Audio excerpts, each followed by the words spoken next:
15-year absence, the Giants returned to the playoffs and were victorious.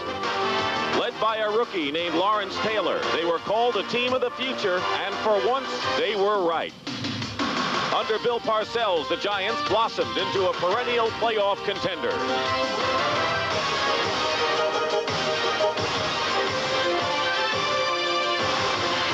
Eagles were the team the Giants defeated in that playoff game 5 years ago. The loss was devastating, and Philadelphia hasn't been back to the playoffs since. Few on Buddy Ryan's squad remember that 81 loss. Now the Eagles boast an explosive offense and a stubborn defense determined to end their playoff drought.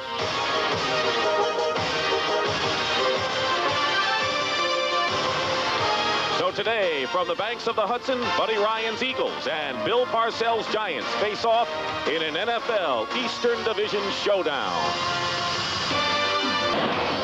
The Philadelphia Eagles have won 2 in a row, but the New York Giants are riding high with a 4-game winning streak as they play today at Giants Stadium. In an important NFC East battle, the Dallas Cowboys are running roughshod over the Washington Redskins 30-6 in the fourth quarter. Let's assume that Dallas wins the game. The Redskins will suffer their first loss. The Giants can move into a tie for first with a victory, but if Philadelphia wins today, that really tightens up that NFC East. Good afternoon, everyone. I'm Dick Stockton, and of course, it's been an historical weekend in Iceland with President Reagan and Soviet leader Gorbachev in their summit meeting, and of course, we'll be breaking away to CBS News as developments warrant. Meanwhile, talking about a big development this week, the New York Giants acquired Otis Anderson, the running back from the Cardinals, and my partner Dan Dierdorf played many years with Anderson. What are your feelings? Well, the New York Giants, Dick, unhappy with the way their offense has been playing. Defensively, if they're not the best team in the league, they're awful close. Offensively, they've been a disappointment. Bill Parcells not happy. They go out and have acquired Otis Anderson. He will help the New York Giants. He'll play fullback, and he will play some today. Buddy Ryan doesn't like him. He says, I've never been a fan of Otis Anderson. Speaking about the Eagles, with 2 in a row, what's been behind their success? Well, they are starting to come together as a team, and I know that that is an overworked concept, coming together as a team, but it has been defense and offense. The 46 is now more than a number in Philadelphia. The last 2 weeks, they have throttled the Rams. They throttled the Atlanta Falcons. And offensively, against the Rams, we were told by Ron Jaworski, their quarterback, we finally put our best 11 people on the field. The Eagles have won the toss, and they've received, and bring it out as Charles Crawford, a running back who brings it out beyond the 25-yard line, where the tackle is made by Perry Williams. And so Philadelphia with the ball, and Ron Jaworski, the quarterback, will be facing the New York Giant defense, which is as tough as you could find. Meanwhile, Martin, Burt, and Marshall are up front for the Giants. The linebackers are Banks, Reasons, Carson, and Taylor. Patterson and Williams are the cornerbacks. Hill and Kennard the safeties.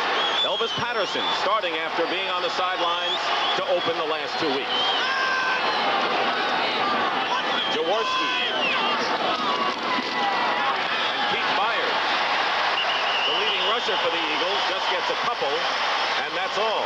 The rest of the Eagles offense with Byers is Michael Haddix, Mike Quick, and Kenny Jackson, the wide receivers. Gillespie, Reeves, Feary, Baker, and Mitchell up front. And John Spagnola is the tight end. Gain of 1 on the play. It'll be 2nd and 9 at the 28-yard line. It's gotten cooler here in the last 15 minutes. We had sunshine, but now it's an overcast afternoon.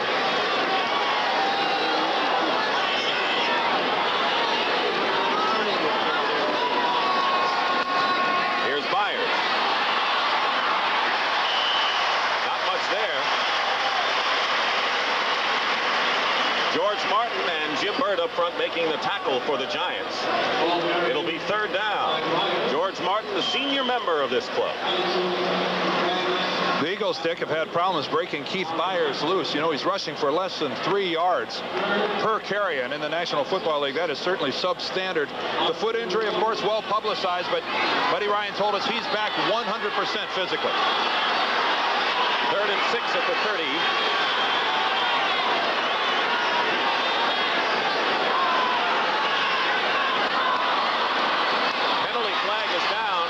Free play for Jaworski. He was going for Ron Johnson. Incomplete. Mark Collins on the coverage. And the referee today is Jerry Markbright.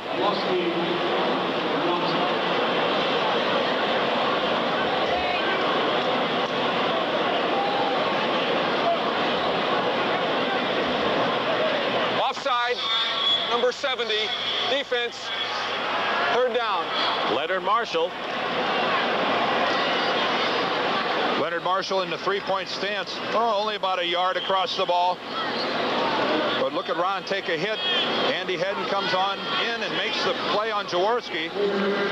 But a very short yardage situation now for Philadelphia. And interesting there, Dick, Randall Cunningham did not come in at quarterback for the Eagles. Maybe we'll see more of Jaworski in that third and long situation today. He didn't come in the last 7 times of the Atlanta game. 3rd and 1 at the 36. Byers stopped short. And he lost a yard. And the Giant defense is aroused as they've held on the first series. Carl Banks and Terry Kennard were the strong men for the Giants. And it's 4th down. And coming in to kick will be John Telschik, who averaged over 50 yards against Atlanta after a 2-game slump. Phil McConkey is the deep man for the Giants. He was reacquired from the Green Bay Packers before last week's game. Nearly broke for 3 touchdowns. 4th down on the 35.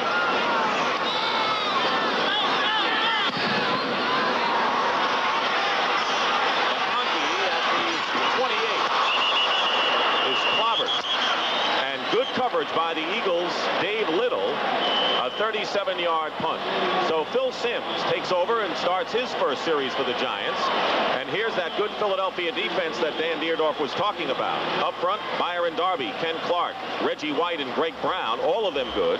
Gary Cobb, Mike Reichenbach, and Alonzo Johnson are the linebackers.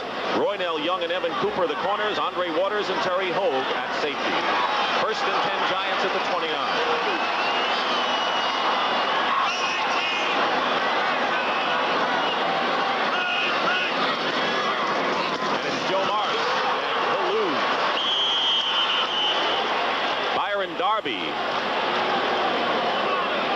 Byron Darby, who plays left defensive end, that time too quick upfield, working against Carl Nelson, the right tackle. He turns him to the outside.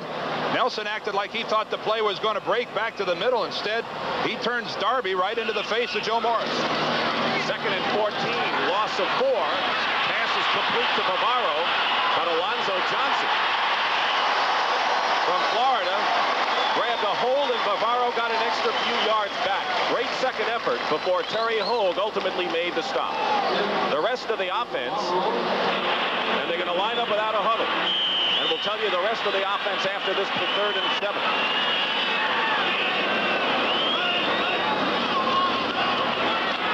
Simms completes it to Stacy Robinson in a 1st down at the 45.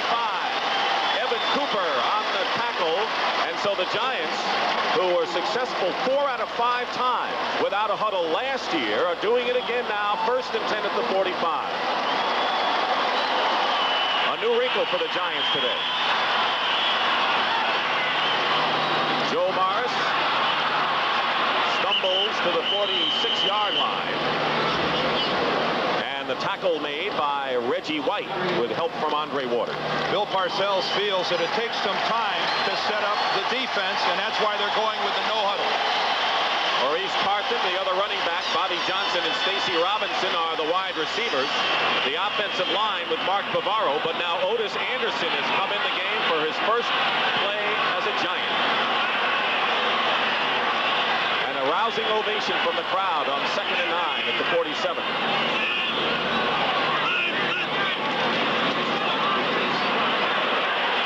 As a receiver, Anderson makes the catch and just about gets back to the line of scrimmage where the stop is made by Ken Clark.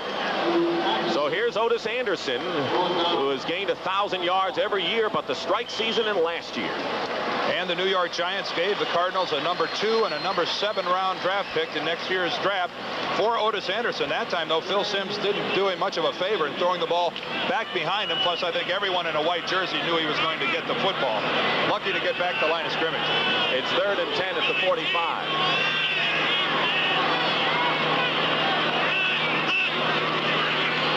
Simms with a design rollout to his left, puts a fake on and completes the pass.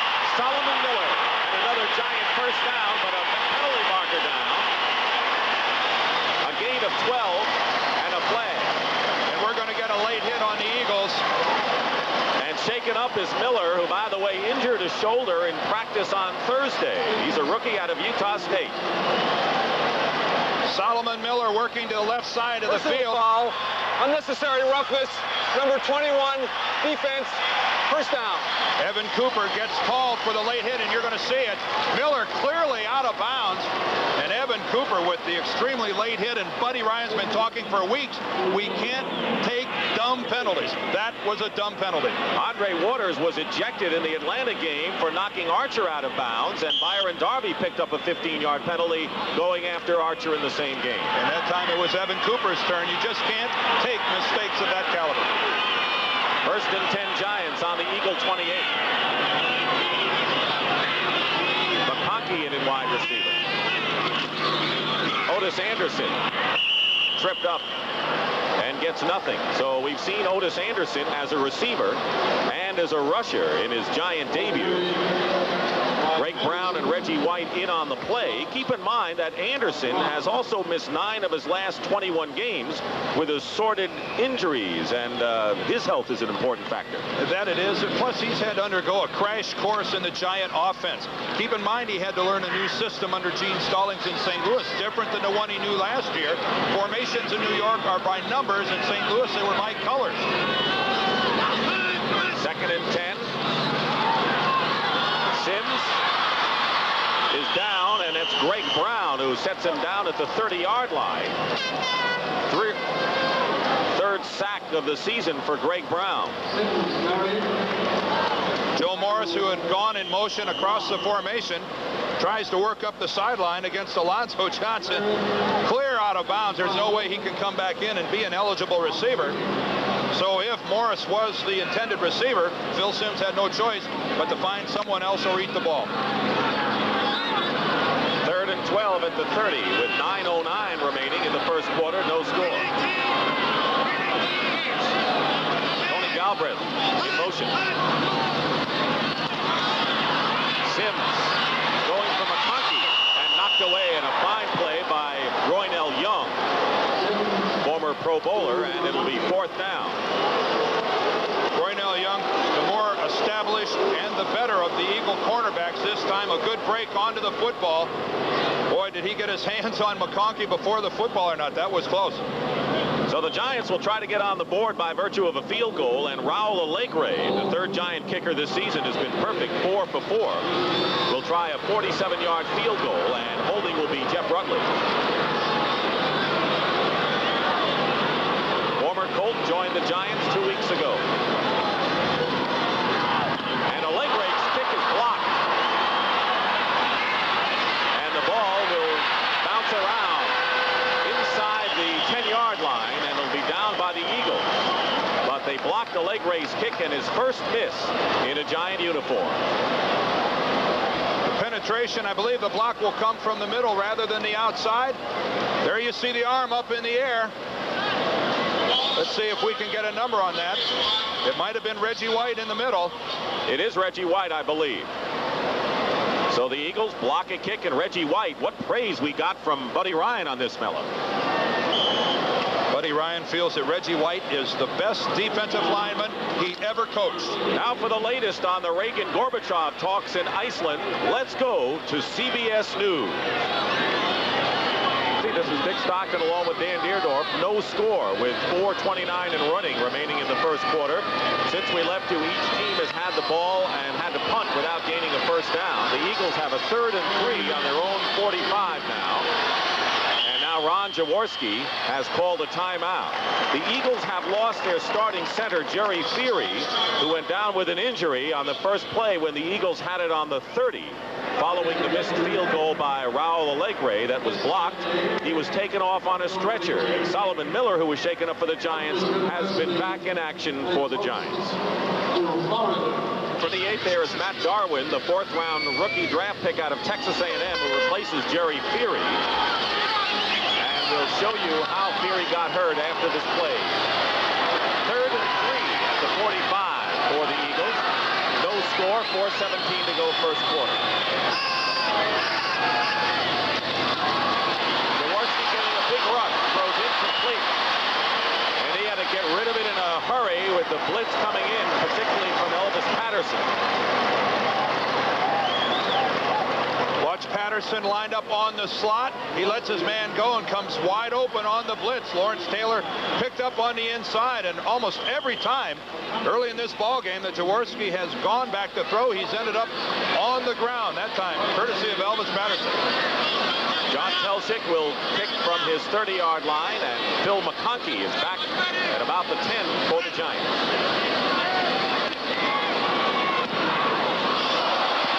Short kick. McConkey on the run at the 22. He's ridden out of bounds. Gary Cobb made the play, so no score. Teams go back and forth. Let's take a look at how Jerry Feary got hurt for the Eagles, Dan. Jerry Feary got a game ball last week from Buddy Ryan. That's how well he's playing.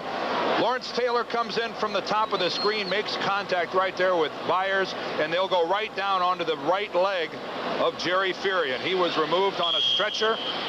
We'll get a report as soon as we get one from the Eagle locker room, but Matt Darwin, absolutely no playing time in now at center for the Eagles. At the 28, first and 10. Carson and Morris. Morris tackled by Greg Brown from behind, and so far, Dan, the Giants are not making any kind of headway on the ground, or for that matter, through the air. And that goes for the Eagle offense as well. This game early on dominated totally by defense, and Bill Parcells has been complaining loudly about his offense, which has done absolutely nothing. Last week in a game against St. Louis, they were pitiful, and Buddy Ryan, his offense has been coming to life, but nothing so far today. Second down and 8. Sims looking one way and hitting Stacy Robinson the other way.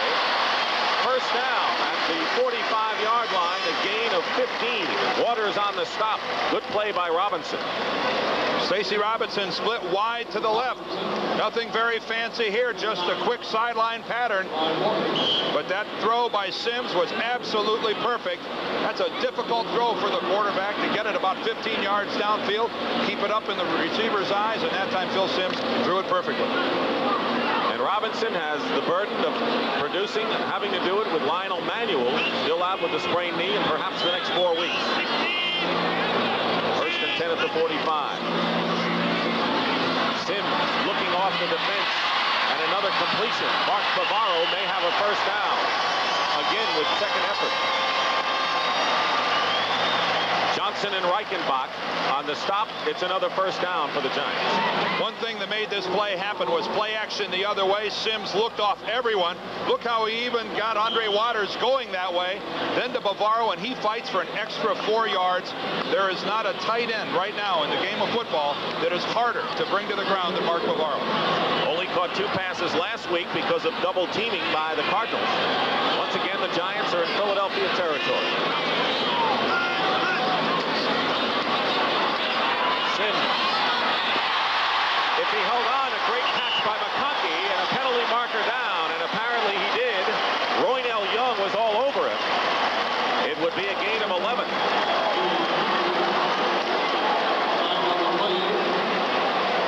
And our first conference of the day.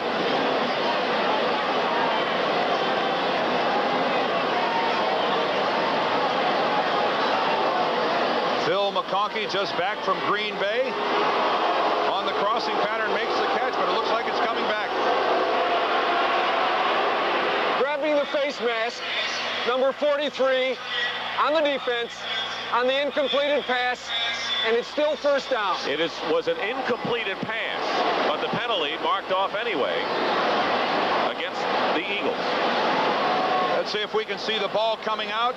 McConkey on the crossing pattern. Boy, he had the football. It appeared that he had possession of the ball. We could see it come out late, but the face mask by Roynell Young was obvious.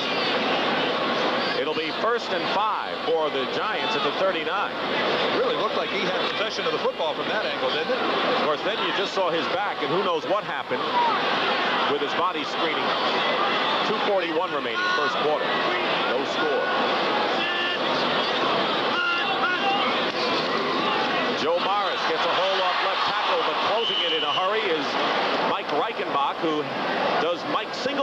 job as middle linebacker in the 46 defense for the Philadelphia Eagles. And so much is said about the 46. What you do, your 3 linemen in the middle cover off the middle 3 of the New York Giants. Alonzo Johnson comes all the way over from his other linebacking spot.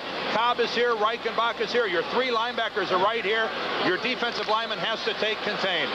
That's the 46 defense. It'll be 2nd and 6 at the 40 with 2:01 remaining in the quarter. Morris trying to cut inside, and once again the Giants can't do anything on the ground. Greg Brown making the tackle, and it'll be 3rd and about 4 now for the Giants.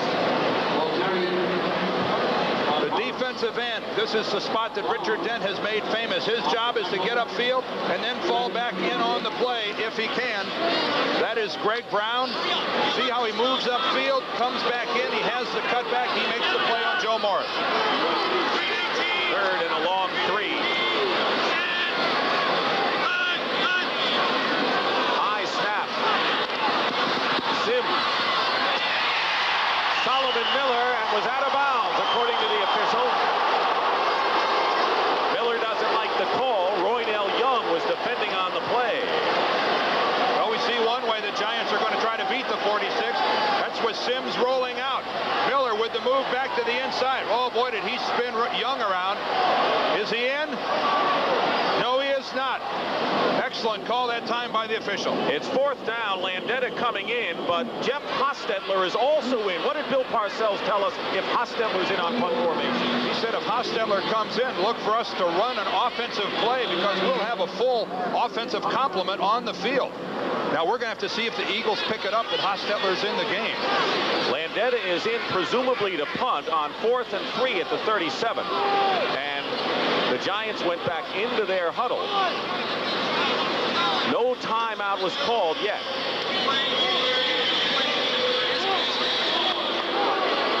Oh, they had a replay. They took a look at it on the replay and ruled that he was out of bounds. But the Giants may run an offensive play here. Let's watch Hostetler. He's the man playing what you would call shotgun. Here they go.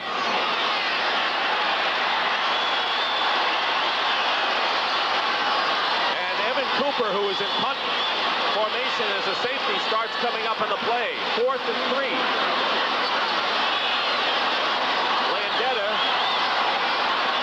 goes to the sideline as a wide receiver candidate.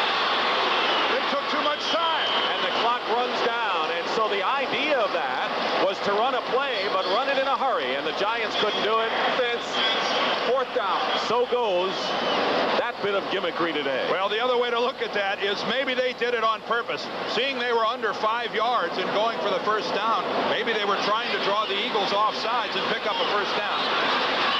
Landeta will begin to punt. Evan Cooper is back for the Eagles.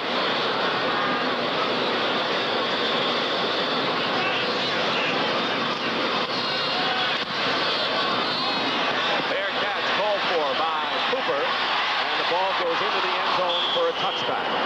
No score here following the 42-yard punt by Sean Landeta, who leads the NFL in punting. We'll be back to Giant Stadium. How do you figure that that busted play, so to speak, on 4th down? Well, it was a highly choreographed maneuver by Parcells to begin with. I mean, he wanted to have his quarterback, Hostetler, in there because the advantage is the Eagles don't have a defensive team on the field. They've got their punt return unit in there. They're not equipped or qualified to cover receivers, etc. 1st and 10 on the 20 for the Eagles. They've had 3 possessions, all 3 plays, and then punt so far.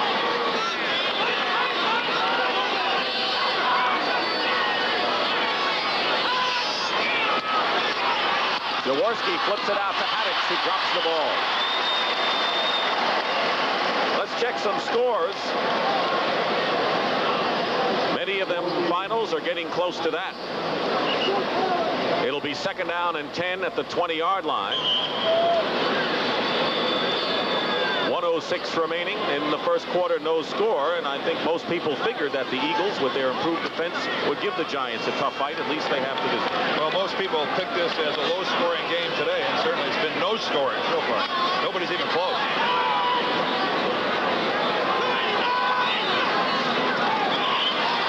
Jaworski has time over the head of Mike Quick.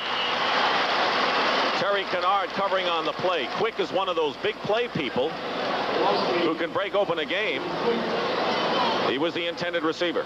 The New York Giants are trying their best to find Lawrence Taylor a free spot from which to. Lawrence Taylor is right here. He's lined up right next to Carl Banks, another linebacker. We'll see Banks drop. We'll see Taylor go, and watch how effectively he's blocked by Michael Haddix. Haddix is going to put Lawrence Taylor on the ground. Jaworski appreciated it when he overthrew the pass. And Randall Cunningham is in at quarterback on 3rd and 10 at the 20. Cunningham in on 3rd and long for Jaworski. Completes to Totalatazi, and Totalatazi nowhere near decent yardage. Covered by Perry Williams on the play, so the rookie made the catch. It'll be 4th down. Cunningham in there. Cunningham, instead of the shotgun, comes up and takes it from under center. A quick pass. He didn't have much choice, and Totalatazi right in the face of Perry Williams. That one had no chance at all of getting the 1st down. Why did Randall Cunningham have to deliver the ball so hard? Because Lawrence Taylor beat his man and drops him like a shot. Telchik inside his 10 will kick it away. McConkey hoping to give the Giants good field position, and the kick nearly blocked, and a marker is down. McConkey at the 35 gets to the 39-yard line, but a flag is down. Maybe a roughing the kicker penalty. Well, there's no doubt about it. It will be roughing the kicker against Pepper Johnson. Boy, he was wide open up the middle. He just made the mistake of missing the football. Pepper Johnson is a rookie taken in the 2nd round out of Ohio State. Inside linebacker. Here's Jerry Markbright. Personal foul. Running into the kicker. Number 52, defense. Automatic 1st down. If you're going to come in this clean, you have got to hit the football. Johnson just misjudged where the ball was going to come off of Telchik's foot. And instead of getting the ball, he got all kicker.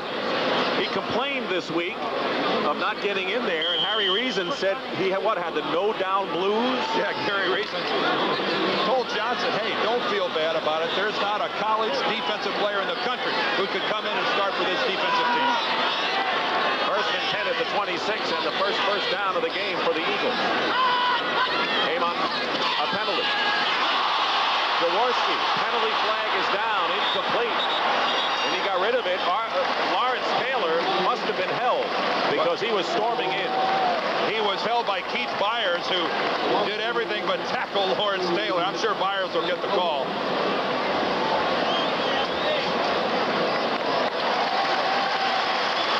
Most teams try to get a lineman to block on Lawrence Taylor. This time it was the rookie, Keith Byers, and watch his left arm. Number 42, offense. 1st down.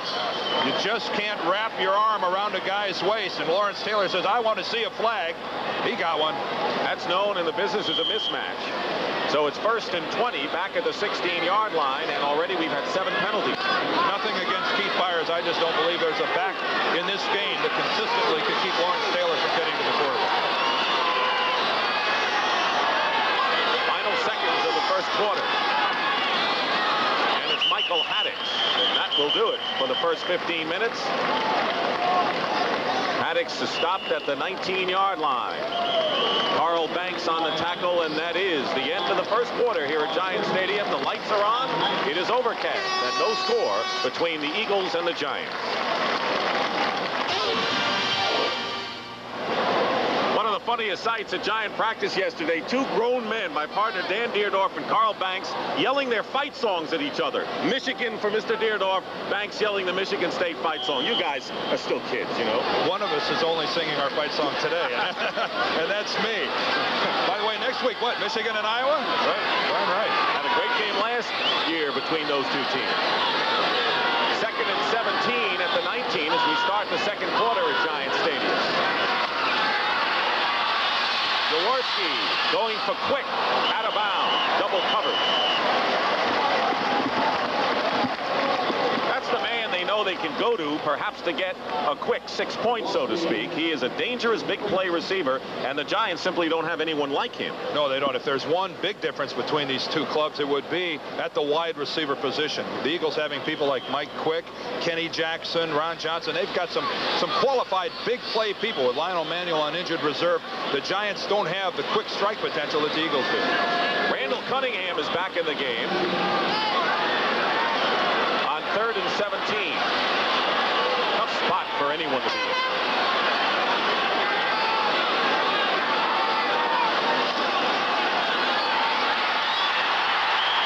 And you see why. That was Leonard Marshall. Marshall sacked the Eagle quarterback 6 times last year. He likes playing this game. Two things here are interesting. This is Leonard Marshall, who's going to have the upfield rush, but watch the middle. Watch Lawrence Taylor sit in the middle as a spy because he's watching Cunningham to see if he comes out. See Taylor just hover right there, but Leonard Marshall beats Gillespie, gets in, and gets the sack. So now Telchik punting from the dangerous end zone area, and Phil McConkey is at the Giant 45. McConkey, and it takes a giant bounce. And it was down by an Eagle at the 35-yard line. The Giants can't ask for better field position than this. 25-yard kick by Telchik. And the best field position of the day for either one of these teams. Good defensive play, forced the punt from the end zone, and now the Giants will start actually even inside the 35 a little bit, almost to the 34. They're going to look for points in this situation. And the Eagles have managed right now only 8 yards in total offense.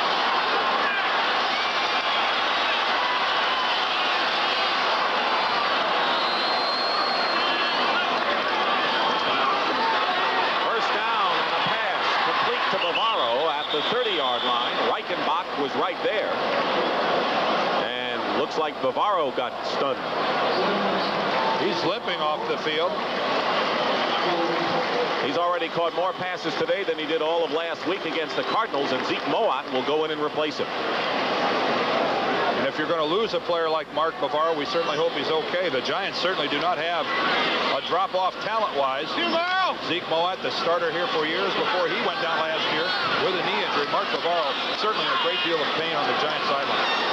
2nd and 6 at the 30. Morris will score.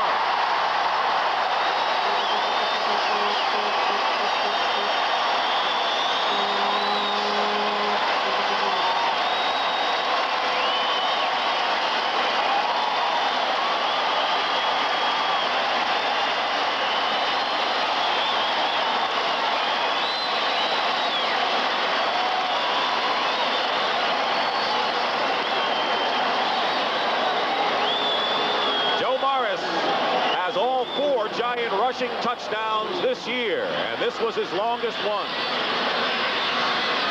Allegre with Rutledge holding to try to add the conversion with 13:28 remaining in the first half. Early here in the second quarter, the Giants lead at 7-0. Let's take a look at Joe Morris. The key block is going to be by the right guard, Chris Godfrey, who's going to take out Gary Cobb, the linebacker. We'll see Maurice Carthen come in with a good lead block. The rest is all Joe Morris. The kick out by Godfrey, the lead block by Carthen. And when you give a back of that caliber, that big a hole, it's 6 points.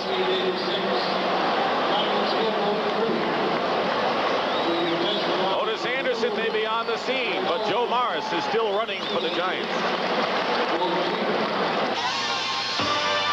CBS Sports coverage of the National Football League is sponsored by Bartles & James Premium Wine Cooler. Thank you for your support. Harris Corporation and their business products divisions, Lanier, we're easy to use. And by Oldsmobile Quality, feel it at your nearest Oldsmobile dealer. And Deerdorf back at Giant Stadium. I gave you a few extra syllables, didn't I, on that one? I'll spell it for you next break. Raul Allegre kicking off, and it's Charles Crawford at the 4-yard line. Bringing it out for the Eagles. Is he ever strong? Crawford brings it out to the 37. Terry Williams hanging on for dear life. A return of 34 yards by Crawford. It's always the little things that make a big play possible. At the bottom of your screen is Terry Hogue. He goes up towards the line. He then loses the angle to make the tackle. Downfield, lower left, right there. Phil McConkey screens off Roynell Young. Those two things made that touchdown run by Joe Morris possible once he was past the line of scrimmage. And the short punt, 25 yards, gave them good field position. First and 10 Eagles on their 38.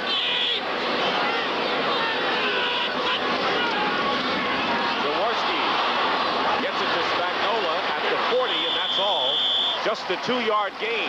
And over at the Giants sideline, Mark Bavaro is being tended to. He came into the game tied for the NFC lead in reception with 3 others. I don't want to speculate what it is they're working on. They're going to cut the tape off of his right ankle, but it could be anything in the lower leg, toe, ankle, whatever. So we can only hope that he'll be back. Meanwhile, Zeke Moat will be playing tight end ineffectively for the Giants. Eric Dorsey is playing nose tackle, the rookie top-round draft pick from Notre Dame. Second and 7. Going deep for Mike Quick. He juggled it. Elvis Patterson was defending, and an incompleted pass.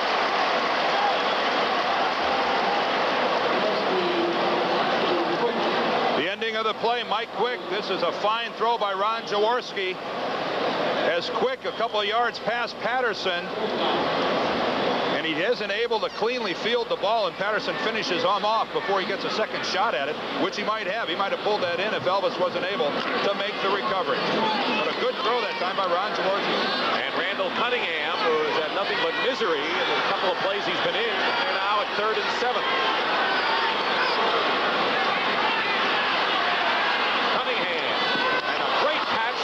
Down shy of midfield by Mike Quick. That's why he's all-pro. He had an acrobatic touchdown reception against Atlanta last week. What a catch by Mike Quick. Let's look at this from behind the play. It's only a 4-man rush by the Giants. Great pass protection by the Eagles. Watch Quick leave his feet and snare the football. No, there aren't many guys playing the game right now capable of making a catch like that. First down other than by penalty for the Eagles. They're at their own 49.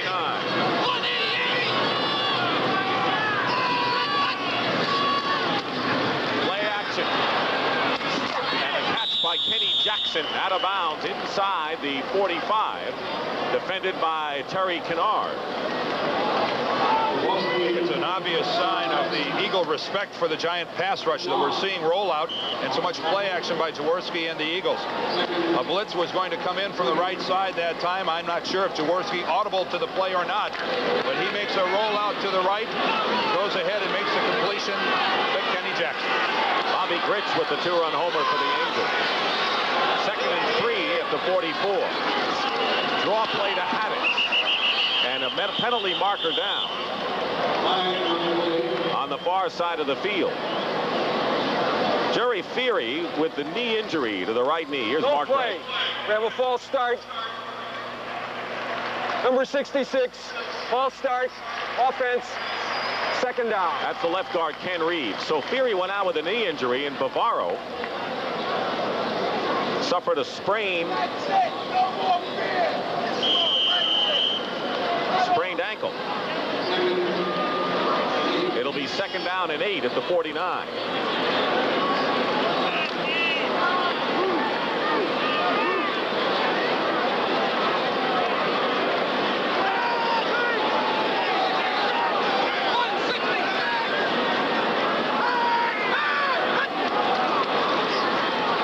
Jaworski sacked. Lawrence Taylor, who's had big games against the Eagles in the past. Lawrence Taylor normally plays the right linebacker. This time, he's switched positions. He's here at the bottom. We'll see an upfield pass rush by the defensive end. Taylor loops back to the inside, and even though he's blocked, still gets in and makes the play. The stutter step upfield, back to the inside, and even though he's picked up right there by Ron Baker, he still gets gets a sack. And a loss of 7 on the play. 3rd down and 15. Eagles on the 44. Randall Cunningham again in there.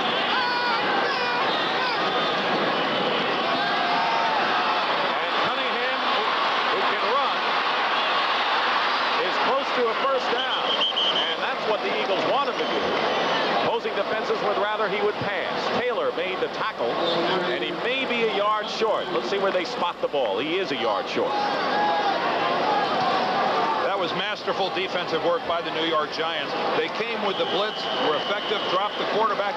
That time, they only rushed 3 defensive linemen, dropped 8 people off into coverage, confused Cunningham. He really had no choice but to pull down the football and run. It's 4th down, and Telchik will punt for the Eagles. He was a rookie, 9th-round pick by the Bears, claimed by the Eagles, and McConkey goes back. 7-0, the Giants lead. Fair catch by the Giants. McConkey at the 17, and a penalty marker has been thrown at the 40-yard line. So a flag on the play with 9:49 remaining. And the Eagles left early. One of their guys was 5 yards downfield before the ball was punted. Andy Hedden says turn it down. Giants had the ball on the 17. Illegal receiver downfield, number 54 and number 59. Penalty declined. 1st down. Timeout. Alonzo Johnson and Seth Joyner, the guilty parties. Mark Bavaro with the sprained ankle could return in this game. 1st and 10 Giants on the 17. Morris dives for maybe 1. Reggie White and Ken Clark, the 2 Eagle tackles. Looked like they were taping the big toe on the right foot of Mark Bavaro. No huddle offense here by the Giants. 2nd and 7. Morris. And it was Reichenbach who finally caught up with him at the 23-yard line. Once again, the Giants appear to be lining up without a huddle.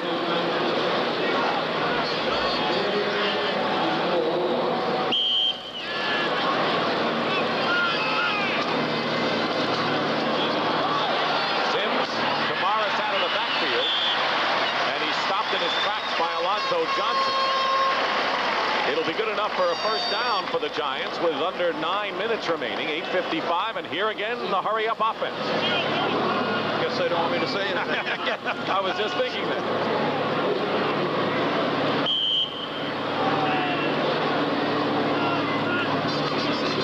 Morris again. Is tripped up and gets to the 31-yard line, and it was Reggie White. Say something, Dan. I know one thing, as an offensive player, you're never really fond of a no-huddle offense. It's tough to get into the rhythm of the game, and it's also tough to catch your breath. Especially the latter. 2nd and 8 at the 31. Sims is going to be trapped by Reggie White, who's put on pressure on opposing quarterbacks all season for Buddy Ryan. And that normally ends the no-huddle offense. A setback like that will send you back to the huddle. We were told by some of the Eagle players that they thought that Phil Simms would have a tendency to bring that ball down, and when they were going to get in on him, they were going to try to strip the football away. Gary Cobb talking about how he would like to get a shot at that football because they feel that Simms will cough it up if he's hit in the backfield. A loss of 8 yards on the play. 3rd and 16, back on the 23. An audible was called, and then Simms doesn't like what he sees. And a delay of the game penalty results against the Giants. So it'll be 3rd down and 21.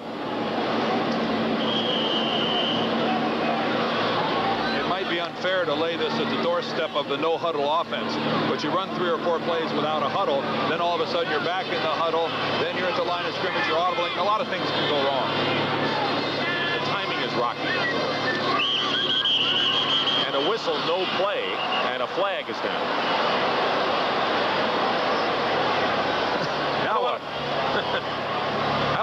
penalties in this game. False start. Offense.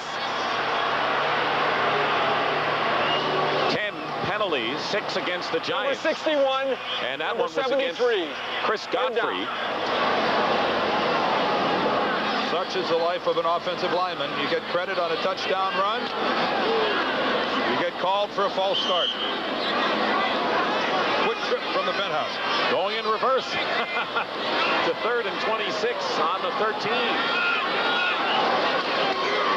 Sims open is Galbraith out of the backfield. And he'll be brought down at the 19 by Brenard Wilson. And it'll be 4th down, and the Giants sure didn't look sharp on that offensive sequence, and Landeta will come in to kick. This is a defensive football team for the Eagles that is really starting to impress me. They're flow to the football, and we're going to get a fast punt here by the Giants. They were wasting little time. Evan Cooper goes back for Philadelphia. Landeta kicking at the 8-yard line. Good kick by Landeta. Cooper at the 31. And Cooper is off into Giant territory to the 30.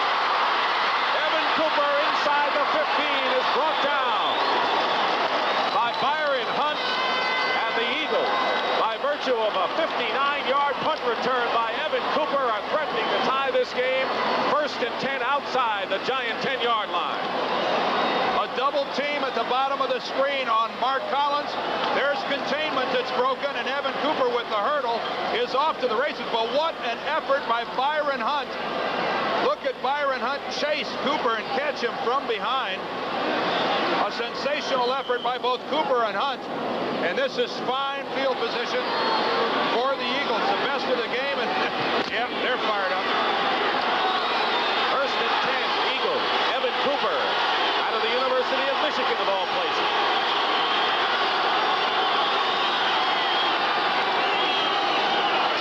Byers spins his way inside the 5. And fine acceleration by the rookie, Carl Banks, and Terry Kennard finally held him up. Ball is at the 5-yard line.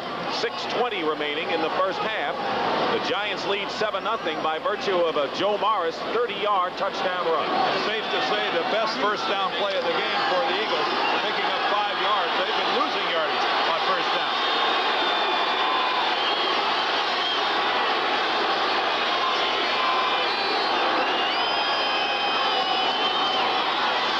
Jaworski, sack, Taylor.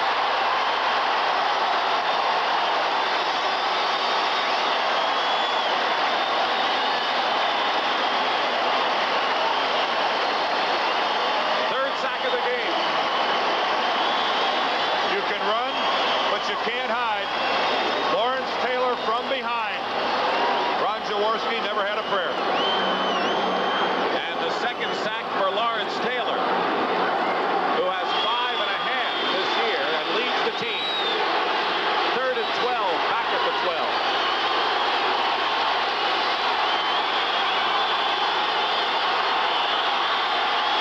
Jaworski stays in for this one. And his pass is incomplete. They were going for Ron Johnson, and he was out of the end zone. Mark Collins defending. Johnson was open on the play. He's working to Ron Jaworski's right side. When he throws the ball, Johnson is clearly in the open. Did he get him in? 1? Nope. Good call by the officials. Clearly beyond the end zone.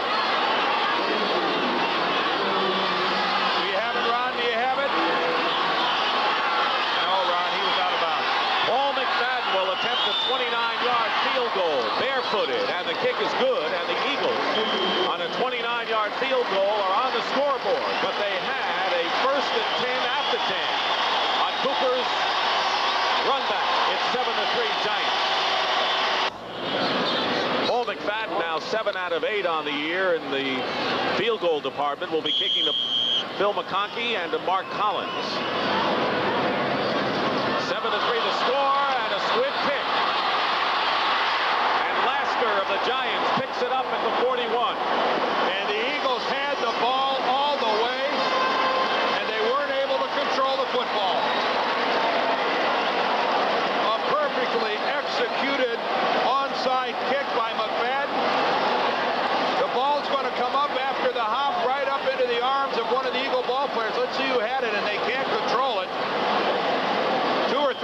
a shot at the football, and Lasker comes up with it for the Giants. Seth Joyner might have had the first shot. Charles Crawford might have had the last shot for the Eagles. First and 10 Giants on their own 41-yard line. 5 minutes, 12 seconds remain in the first half. Design rollout by Sims. Caught by Stacy Robinson. And a first down out of bounds in Eagle territory. Roydell Young covering. 13-yard gain. The biggest defensive play of the football game, executed by Lawrence Taylor down on the goal line. Keith Byers, the far back in this formation, learns a valuable lesson. Don't go to the ground. Lawrence Taylor hurdles blockers better than any linebacker in the game, as Ron Jaworski found out on that play. At the 46, first and 10. And Morris is stopped for a loss by Reggie White. And a loss of about 2 yards on the play. Otis Anderson hasn't seen much action for the Giants since he got into the ball game very early in the first quarter and was ineffective in running the ball, and that's certainly to be expected in this type of a situation. As he just checks in right now, Anderson into the game. He'll be in the fullback slot. Joe Morris remains in the lineup. He has not been a fullback, though. Never, ever. Always has been either the I-back or the main running back. Second and 11. And Morris just started his pattern before the ball was snapped. The pass is caught by Zeke Moab, but they'll bring it all back. That's the second time today that we've seen someone in the wide receiver position start downfield for the New York Giants. Solomon Miller did it earlier in the ballgame. That time Joe Morris 6 or 7 yards downfield at the snap of the ball. Illegal motion. Number 20, offense, second down. Good play if you can fool him. Illegal head start as well. No terminology for that, but it negates a nice New York gain. Now they're in a second and long situation rather than a first down in Philadelphia territory. 7 penalties against the Giants. Maurice Carthon replaces Otis Anderson.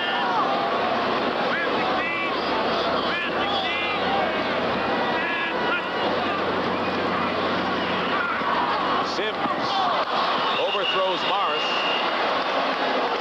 He was open, didn't get a good ball to him, and now Stacy Robinson is shaken up, and if the Giants are thin anywhere on offense, it has to be at wide receiver. I think one of the things they tried to do as we watch Robinson limp off was getting Joe Morris the last time out into a wide receiver position. Let's see if we can find out where Stacy Robinson is. Right there, or it looked like he pulled a muscle while he was running. Boy, that's not a good sign for a wide receiver, and he can't even get off the field. He's still on the field to play, being attended to by the Giant trainers. So Bill Parcells, who saw his running back core strengthened with Otis Anderson's addition, doesn't have Lionel Manuel and is going with 4 wide receivers and now maybe 3.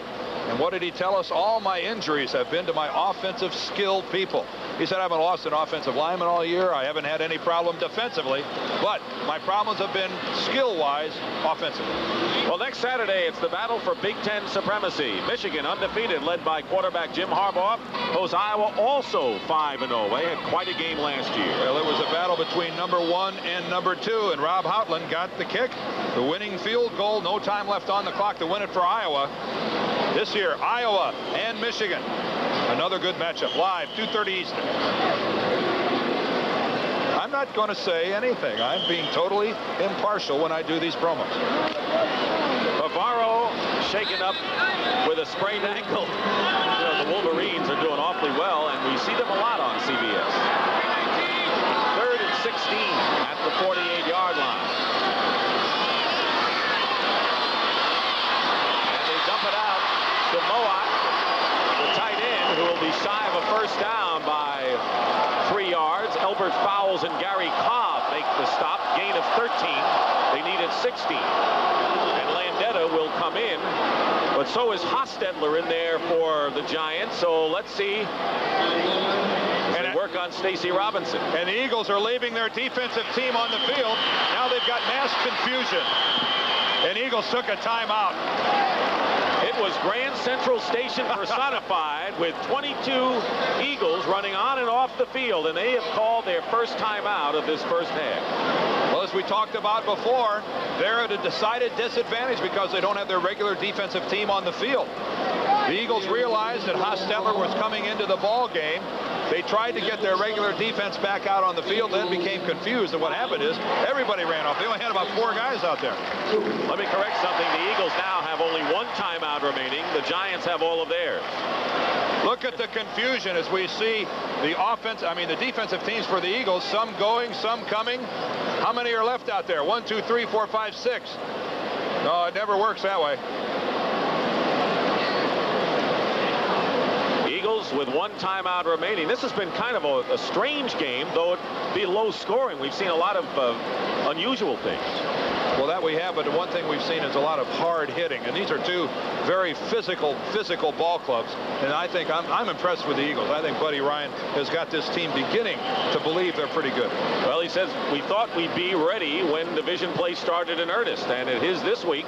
Next week it continues for the Eagles as they go against the Dallas Cowboys, and the Cowboys beat the Redskins 30-6, and next week it'll be the Cowboys and the Eagles in Philadelphia. We'll be there. It all begins with the NFL today. Check your local listings. 4th down, and Sean Landeta will be kicking. Evan Cooper returned the punt 59 yards the last time. Catches this one on the 10. 3:17 remaining in the first half. The Giants lead.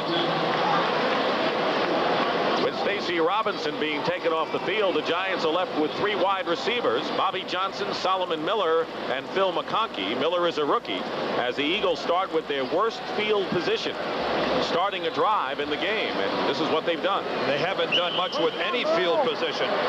Too many times, 3 plays and out. The best they've been able to muster is 6 and out, and of course they had the field goal, but that's because they had the ball at the 10-yard line.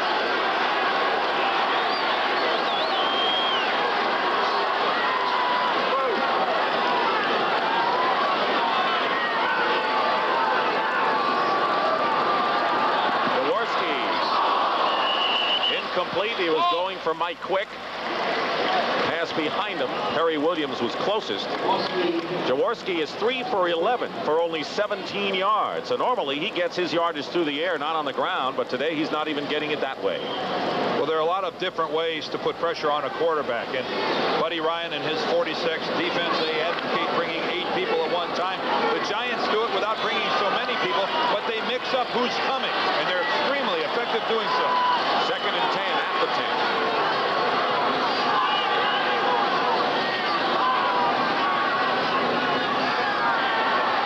Jaworski down, lost the ball, but the whistle is blown. At the 2-yard line. The last couple times the Giants have put Carl Banks and Lawrence Taylor side by side and dropped them into coverage. This time they both come and they both get to the quarterback. They started this last week in their game against St. Louis. Banks is picked up to the inside. Taylor trips, but still gets there.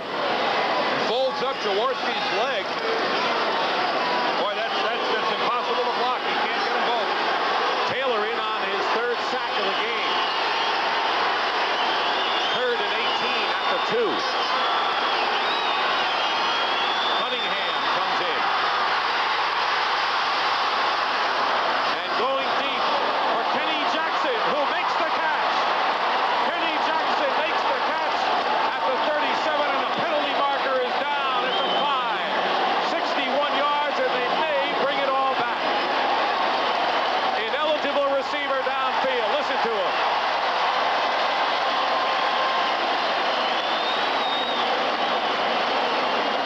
I'm sure that the other members of the Eagle offensive team thought that Randall Cunningham was going to run with the football. Ineligible pass receiver. Downfield, number 63. Offense, still 3rd down. It was the right guard, Ron Baker. It looked like Cunningham might have have been running, but Baker took off anyway. And that is hard to fault an offensive lineman for making that mistake. Everyone in the stadium, including myself, thought that Randall Cunningham was going to run with the football.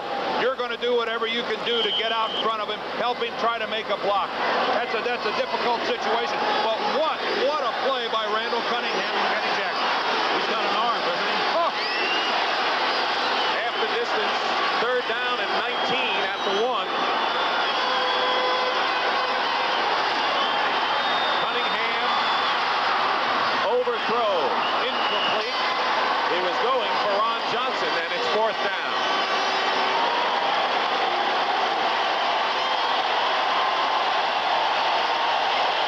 How would you like to be Randall Cunningham in your own end zone? Looking at this, pressure from the left. That's Lawrence Taylor and Leonard Marshall. He never even saw where that football went after he released it.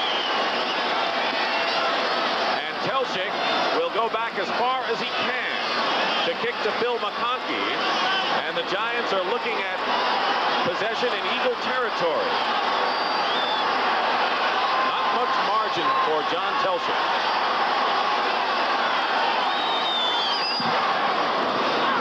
Good kick. McConkey at the 45. Inside the 35. 44-yard punt. McConkey gives the Giants good field position, but another flag has been thrown. And now they have to separate some of the athletes.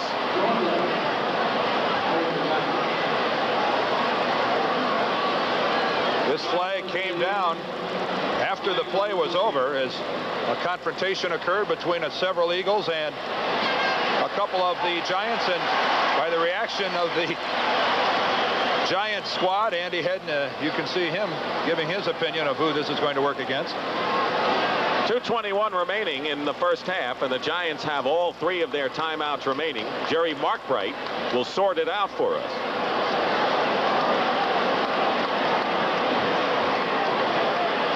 Personal foul. Unnecessary roughness. Number 37, Philadelphia. After the play was over. 1st down. Giants. Junior Totalatazi, and after the play is over, means they will mark it off inside the 20 to the 18-yard line. Eagle mistakes are beginning to haunt this squad. They made a few, but escaped against Atlanta last week. And now it's 1st and 10 Giants on the Philadelphia 18.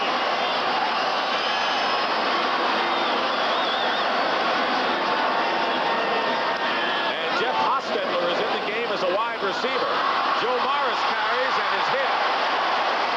He had one man to beat to get into pay dirt again and is tackled at the 11-yard line by Terry Hogue. An indication as to how desperate the New York Giants are for wide receivers. Jeff Hostetler was split all the way to the wide side of the field to the bottom as a wide receiver. Look at him. He enjoyed it.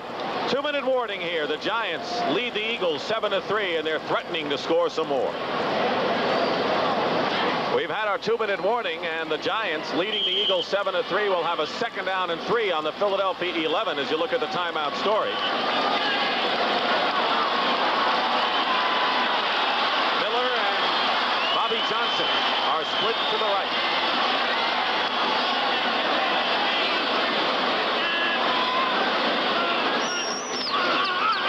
Morris cutting inside. And may have the 1st down. Greg Brown defending on the play. Morris did not have one of his better days last week, only 53 yards. But he has scored a touchdown and has given the Giants 1st and goal here. McConkey checks back in the game. And even though we're inside 2 minutes, as an offensive team, take your time. You still got 3 timeouts. There's no hurry. You've got all the time in the world to score. Ball is at the 7.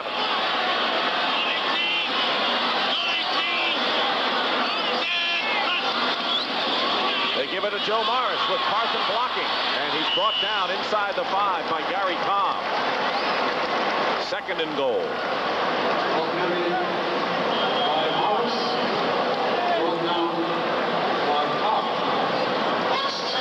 the Giants call the first timeout. They have 2 remaining. Bill Parcells, who is trying to get his Giant offense underway in this game. The defense has been nothing short of magnificent. They have not yielded a touchdown since the first quarter of the game here against New Orleans 2 weeks ago. And so they've gone nearly 9 periods since without allowing a touchdown. They limited the Cardinals in their game last week to just a pair of field goals. And now with 2 timeouts remaining here, still plenty of opportunity and plenty of time to run anything in their offense that they would like to put in. They can still run the ball. They're not in a passing situation. The last play that they just ran was the same play that Joe Morris broke for a touchdown just a short time ago, and even that time right there they picked up 3 or 4 yards. We may see them come right back with that same play. Bill Parcells, an advocate of once you've got something, if it's working, keep going with it. It'll be 2nd down and 4, and Buddy Ryan just talked with Mike Reichenbach, his anchor on defense, the middle linebacker, and he's back in there. Here's 2nd and 4 at the 4.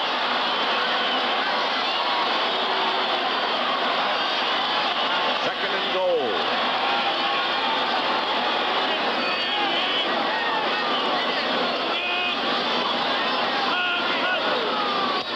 Sims looking, throwing, incomplete. He had McConkey, and the ball bounced off of McConkey's chest. Roynell Young was with him.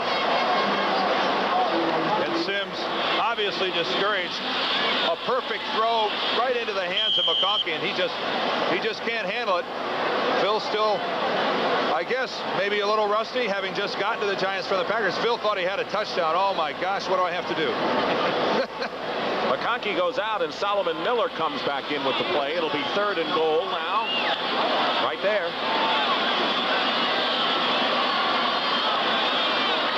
And the Giants will use their 2nd timeout, and a wise time and place to use it.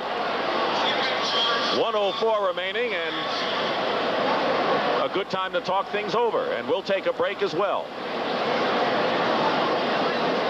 The Giants have called their 2nd timeout. They have 1 left. There's our story as the Giants try to push over another score.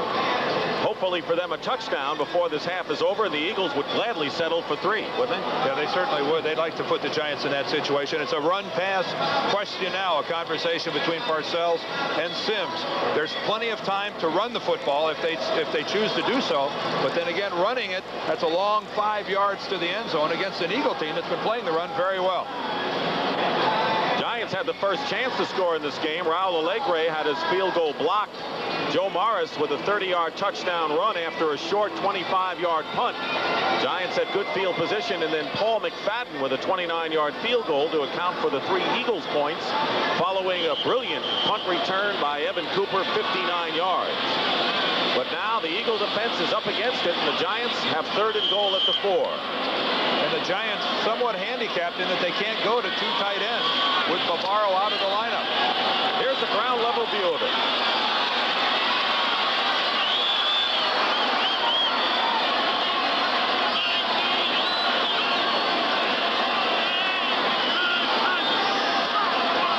Sims is going to run it in for the touchdown.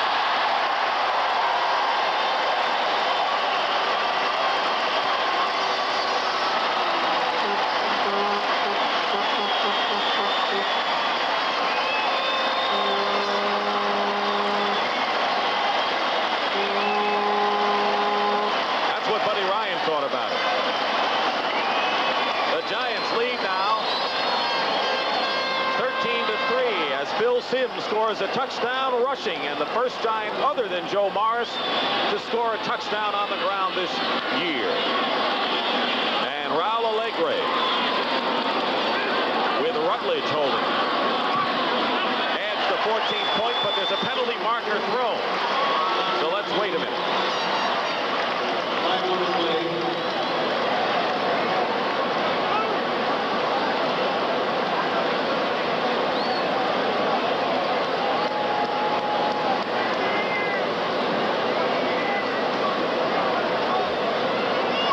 Officials discussing this one.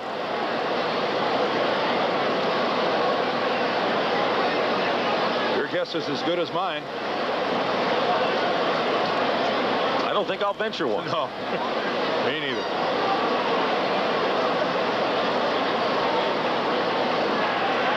False start on the offensive team.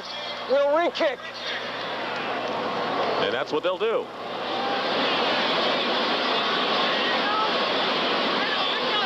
And it's been 6 years since Phil Simms has scored a touchdown. He has been an ideal pocket passer. Well, he understands his role. He also understands that he's had injury problems in his career. Why run the risk of taking a good shot by running and being someplace where you're not supposed to be? This amounts to a 24-yard kick for Allegre. And it is 14-3 in favor of the Giants with 59 seconds remaining in the first half. You can't lose containment, and you must respect your alleys if you're rushing the quarterback. These guys have got to work upfield. We've got to have containment. The key block right here is going to take place. Reggie White is going to be put on the ground by Billy Ard. That's going to open the alley. Ard working against White, gets a good shove off, in for the cut. Easy to see why Phil Simms decided to run into the end zone. Good play. 5 plays, 18 yards. In a minute 22, the Giants have had 2 short drives. The other one was just 2 plays in 34 yards. But that's what field position has done for the Giants today. They lead 14-3. And let's see what the Eagles do with just under a minute to go, as Allegre will be kicking. And deep for Philadelphia, Tortalatazi on the left and Crawford on the right.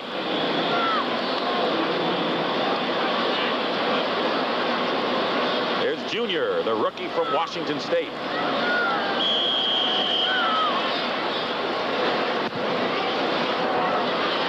Crawford at the 1. Penalty marker down. And Crawford is ridden out of bounds by Perry Williams. Andy Hedden also in on the play, but there's a marker down. Rich Kranak of the Eagles, if I can read lips, was guilty of an illegal block.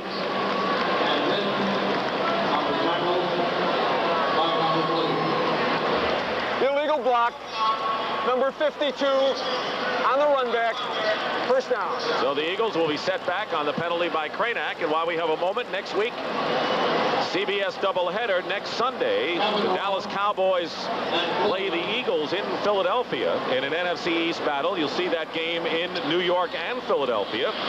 The second half of our doubleheader, just seen in the New York area, will be the New York Giants against the Seattle Seahawks, and that should be quite a bad matchup. An excellent matchup. Of course, that game will be in the Kingdome, one of the noisiest places to play in the whole National Football League. First and 10 at the 9-yard line. Eagles have 1 timeout remaining. And Michael Haddix brings it out just past the 10. George Martin and Lawrence Taylor on the stop. And Matt Cavanaugh is in at quarterback now for the Eagles. Matt Cavanaugh. So now the Eagles have used all 3 of their quarterbacks today. Jaworski started, Cunningham on 3rd and long, and now Cavanaugh, the former 49er and Patriot. 2nd and 7. Myers stumbles forward for a first down. Taylor making the tackle. Taylor with 3 sacks in the first half. The Giants have 4, and the seconds will tick off. That is the end of the first half here at Giant Stadium. The Giants lead the Eagles 14-3.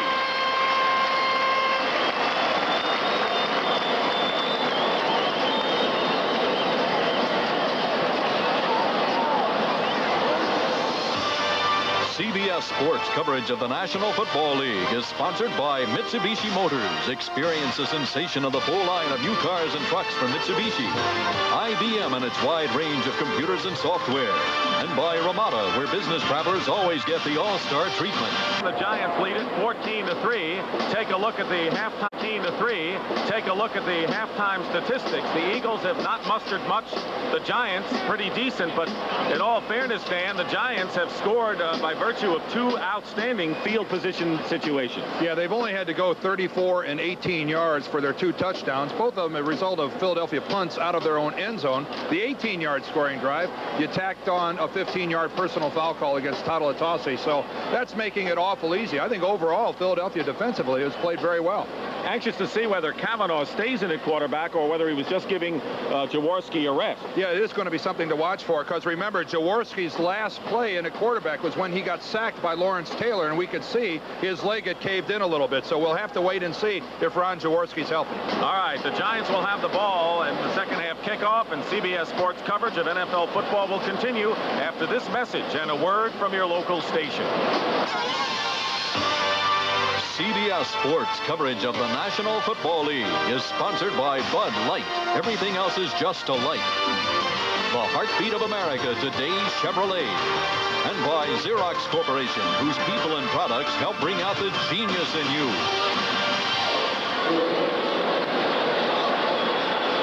Paul McFadden will start the second half by kicking off to the Giants. Phil McConkey and Mark Collins are back for New York.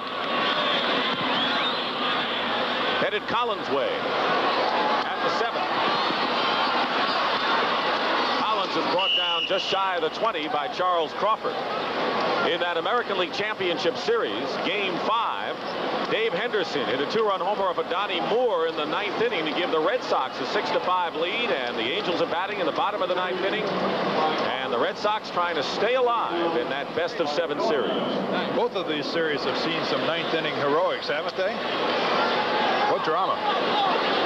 Yesterday, probably the best dramatic playoff days ever. First and 10 at the 20. Sims hands off to Morris. Morris carries it out close to the 25-yard line. Waters and Cobb on the stop. Joe Morris has gained 100 yards, as you see what he's done so far. Only once this year, that against the Raiders. He managed 100 yards in 6 games last year, but he did not go over the century mark until mid-season a year ago. He was much stronger in the second half of '85. Gets the call again. Terry Hogue was pursuing from behind, coming up from free safety, and the stop was made at the 25 by Cooper and Alonzo Johnson. No gain on the play. One of the things that the Eagles didn't have last year in the estimation of Buddy Ryan was team defensive speed. He's gone a long way to correct that. Terry Hogue, the fellow that's in there playing free safety right now, Buddy says has 4.6 speed, gets to the football quickly, and I think he's going to be an all-pro football player for him. 3rd and 5 at the 25. Sims quickly gets it off to McConkey, who will have the first down just beyond the 30-yard line. McConkey caught 25 passes last year as a receiver, including 1 touchdown. Watch the blitz come up the middle by the Eagles. 2 defensive backs come on the blitz. McConkey reads it, just makes a quick sideline break to allow his quarterback, Phil Simms, to get rid of the football. Good coordination between receiver and quarterback that time. It's good for a Giant first down. At the 31, and a good percentage day for Simms, as 8 receivers have caught passes.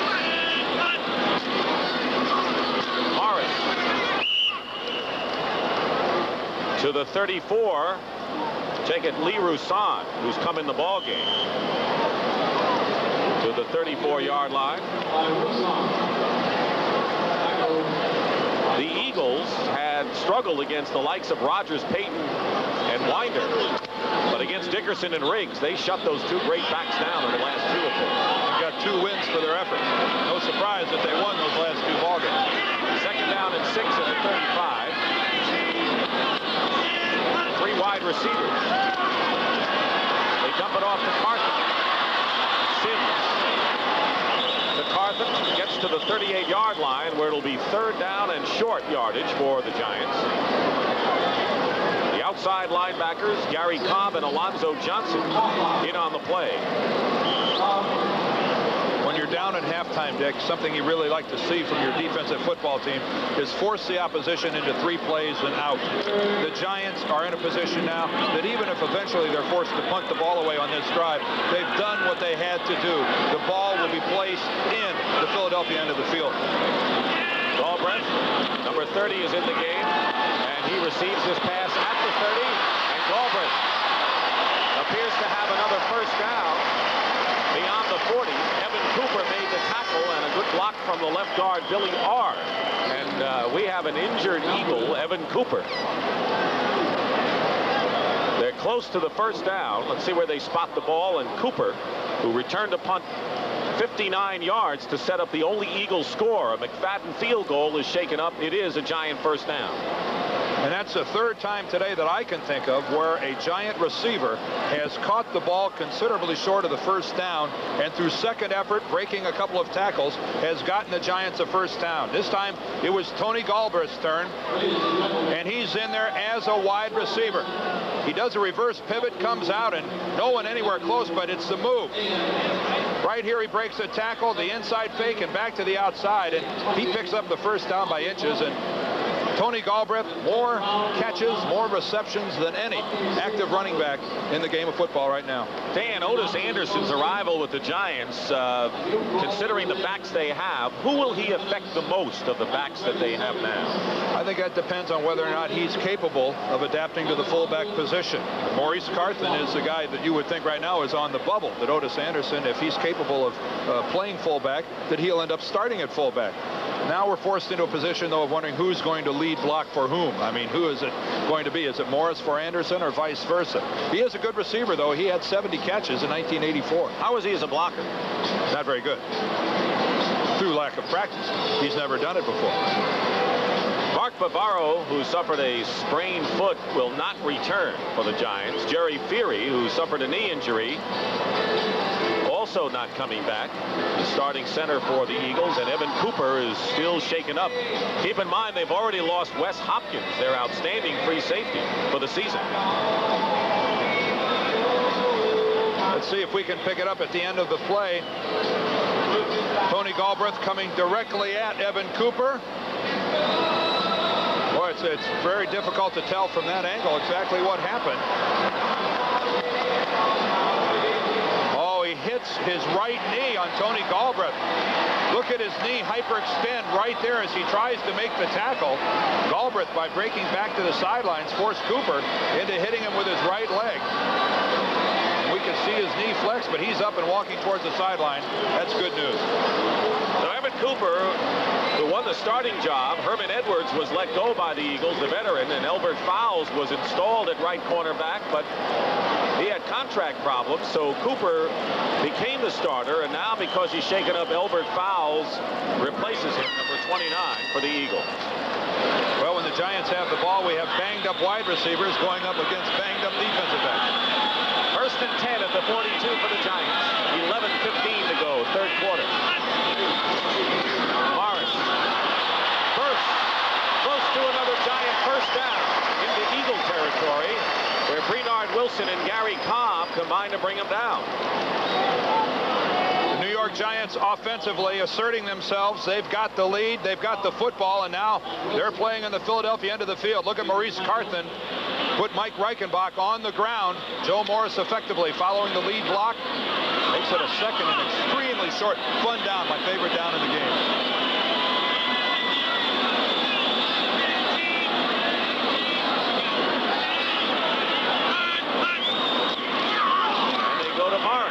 Who has the first down. Greg Brown brings him down at the 46-yard line. We're seeing a lot of that same play. Morris left, Morris right, off of kind of a semi-Statue of Liberty move by Sims today. And what they're doing is pulling linemen out in front of Joe Morris because he's so good at making that cut. And look at this, a tie ball game. So the Angels, who snatched victory from the jaws of defeat last night against Clemens, and tied it up again, 6-6. First and 10 Giants on the Philadelphia 46. Sims up the middle as his tight end, Zeke Moak, and a fumble, and the Eagles may have it. Let's see who picked it up. Elbert Fowles recovered it, and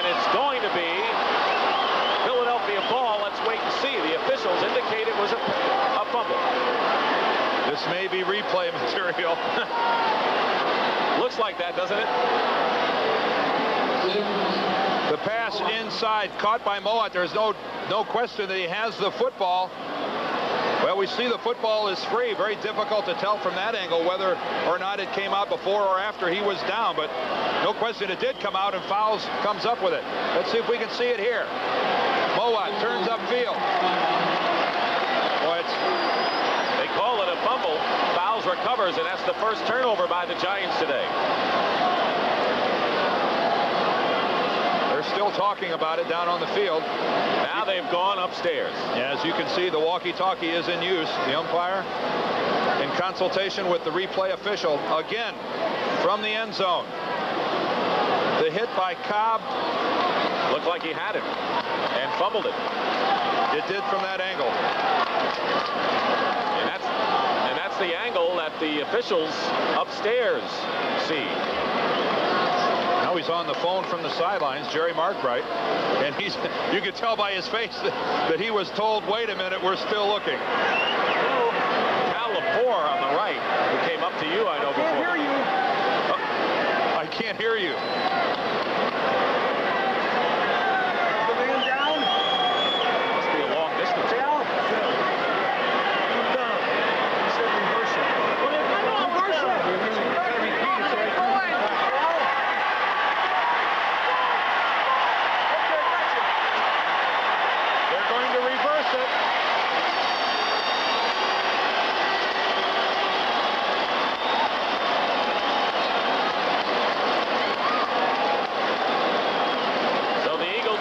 The Giant offense come on.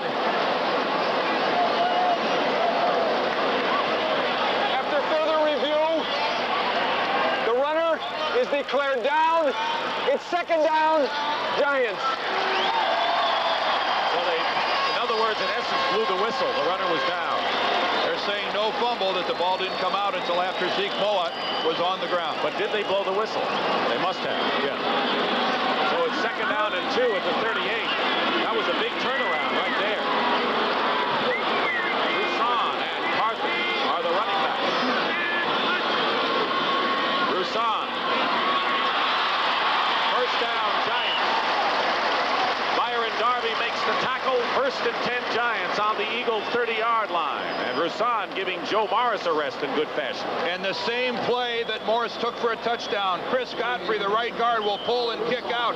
Carthen, the lead back, will come up, but Roussan is going to reverse his field and come back and make the play. A nice cut by Lee Roussan. There goes Godfrey inside Carthen, but look at Roussan make the cutback as the left side of the Giant line caved in the Eagle defense. Giants have had the ball for the first 6 minutes of this second half. First and 10 at the 30. Sims up the middle. And Mowatt tried to get it on the deflection, and Reichenbach was covering. Phil did his job. He got the ball to Mowatt. Very catchable. He just wasn't able to bring it down. 8:52 remaining in the third quarter. The Giants lead 14-3. Touchdowns both on the ground. Joe Morris for 30 yards and Phil Sims for 4. And the Eagles with a Paul McFadden field goal from 29 yards out. And the Giants have had the ball the entire third quarter.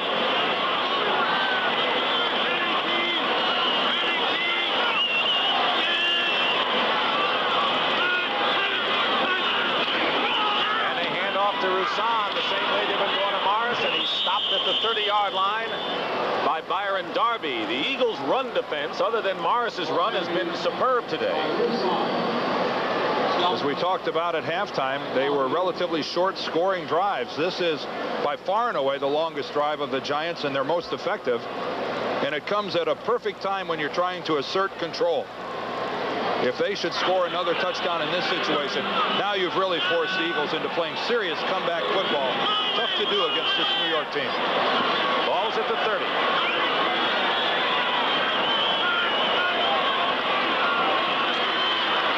Sims drills it, and it's caught by McConkey. And a first down. 20-yard gain on a big third down play. William Frizzell on the stop. What a throw by Phil Simms. McConkey works to the outside. Here you'll see him make his break to the inside. Just a slant, but look at that rope. No arc on that football whatsoever by Phil Simms. A perfect pass to Phil McConkey. Yesterday in practice, Phil Simms told us that the Giants have been afraid to make a mistake. They've been too conservative. You think they're out of that mold now or not? A touchdown on this drive, I think, would put them a long way to get out of that mold. Joe Morris back in, running back. At the 10-yard line. First down, Simms. Touchdown, Solomon Miller.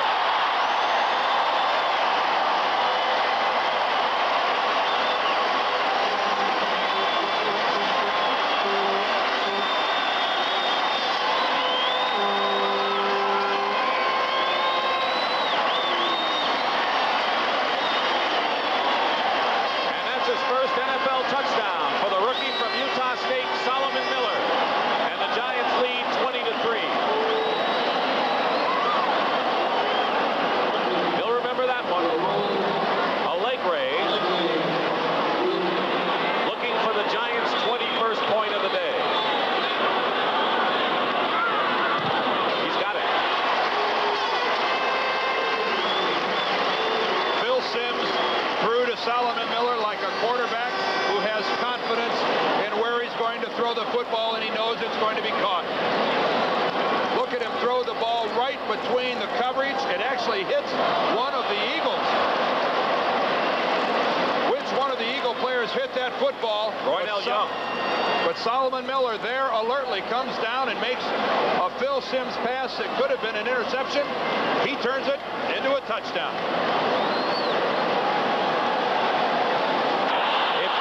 Scoring drive of the day, and the Giants chewed up 7 minutes and 45 seconds to take a 21-3 lead. Allegre kicking off to Totalatazi at the 7, and finally knocked out of bounds at the 23 by Hunt. Solomon Miller, let's look at that replay again. Will just make a break to the middle of the field. Roynell Young plays it perfectly. Look at the inside position. He gets inside Solomon Miller and actually gets the football. Can't hold on to it, and it bounces right to Solomon Miller, who kept eye contact with the football. Roynell Young has to be heartbroken. He had an interception right in his hands. First and 10 Eagles on the 23, and Ron Jaworski 3 for 11 for only 17 yards today. Fires and going for Mike Quick over his head.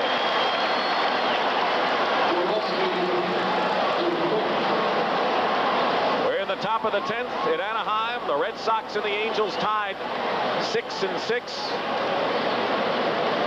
The Angels win, they'll go to the World Series. If the Red Sox win, they go to a 6th game in Boston.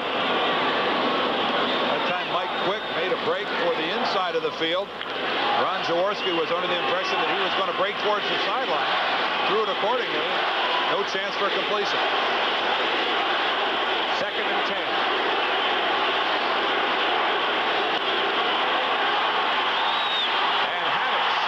Receiver incomplete.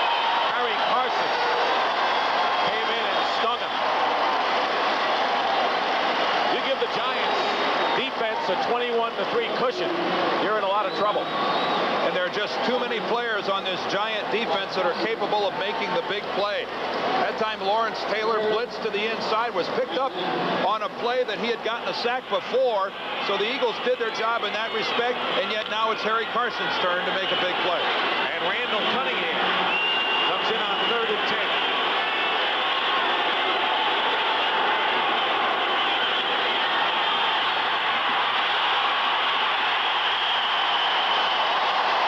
And it's Taylor, and that'll be his 4th sack of the game.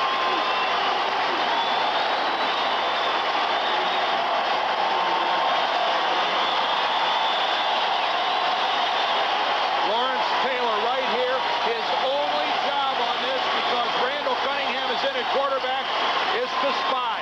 He'll stay at the line of scrimmage. It's his responsibility to cover Cunningham if he runs with the football. That's doing your job.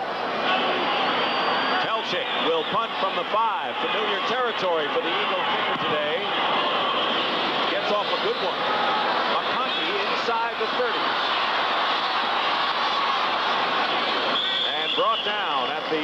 37-yard line. What a day for Lawrence Taylor, who has been a dominating football player.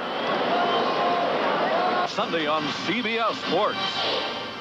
Another big day for Lawrence Taylor. In the background, Randall Cunningham walks off the field.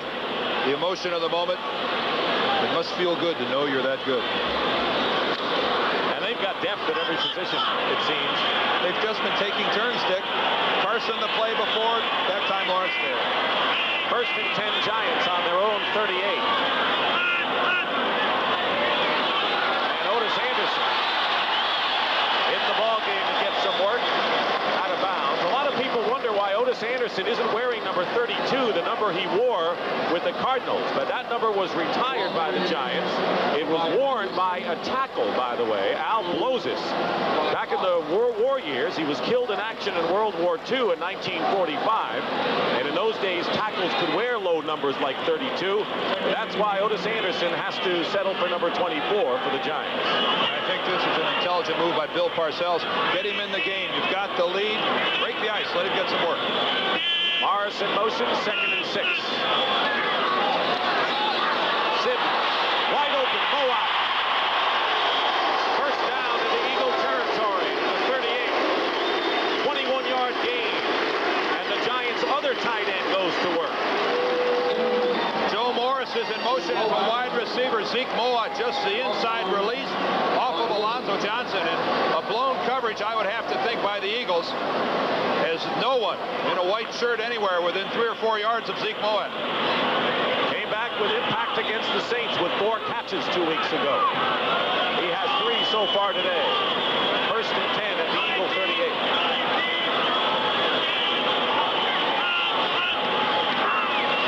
Otis Anderson cutting inside to the 32. Mike Reichenbach and Bernard Wilson on the stop. And one of Bill Parcells' buddies, no, he's not a Giant coach. He's still coaching Indiana basketball. Bob Knight here at Giant Stadium, standing behind the Giant bench all the way near the wall. I think he could afford a smile, what with the Giants having a lead. Pretty tough for him to be on the sidelines anywhere without some intensity. And a nice hand for Otis Anderson. He comes off these fans here in New York, they want him to perform and perform well so badly. 2nd and 4 at the 32.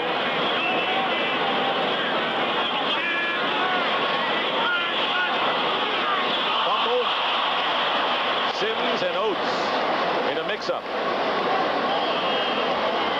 Eagles pick it up. They've got it. Bernard Wilson comes out with the ball. So it's 21-3 Giants, but too early for Bill Parcells' concern for them to get a little careless. And Bernard Wilson was right up on the line of scrimmage faking the blitz. You have to wonder if Sims doesn't try to get out early. But Bart Oates and Phil Sims misfire on a snap as they have done before. And Bernard Wilson was faking the blitz, comes up with the football. And the first Giant turnover. And this one will count. First and 10 at the 34 for the Eagles.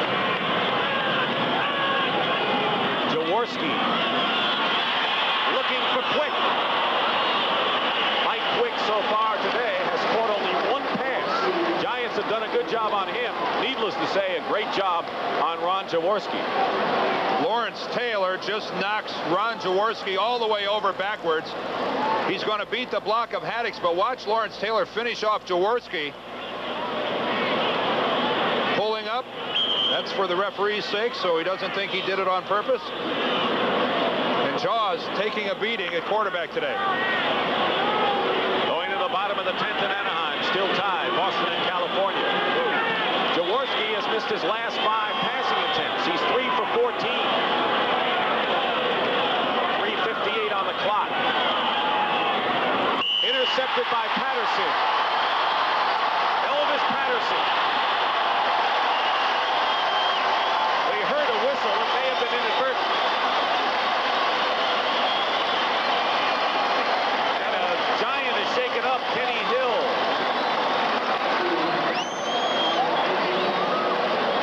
Elvis Patterson with an interception, and Kenny Hill is shaken up for the Giants. whistle. I don't know where it came from, maybe from the stands. Spagnola was the intended receiver. It is an official's timeout, apparently. Elvis Patterson lined up one-on-one on Michael Quick. Quick with the inside release, and Patterson cuts in front. The ball really poorly thrown. If it was intended for Mike Quick, the whistle, well, we've been informed that the whistle did come from the stands. It wasn't one of the officials down on the field. And Kenny Hill is up and running off the field. So good news there for the Giants. And Dan Ron Jaworski threw an interception after 104 passes without an interception. And Patterson picked it off for the Giants. That is his first of the year. He led the Giants with 6 a year ago. Rough afternoon for Jaw. Well, the Giants turn it over and the Eagles give it right back. 3:49 remaining. Third quarter. First and 10 Giants on the Eagle 21. Otis Anderson slips. Helped a little bit by Mike Reichenbach. And down at the 18-yard line. 21-3, the Giants lead the Eagles. No score after one period. The Giants led 14-3 at the half. Joe Morris in this situation being used really as a wide receiver. He's coming out of the backfield, flaring out, and actually being used as a wide receiver because of all the injuries to the Giant wideouts. Second down and 7.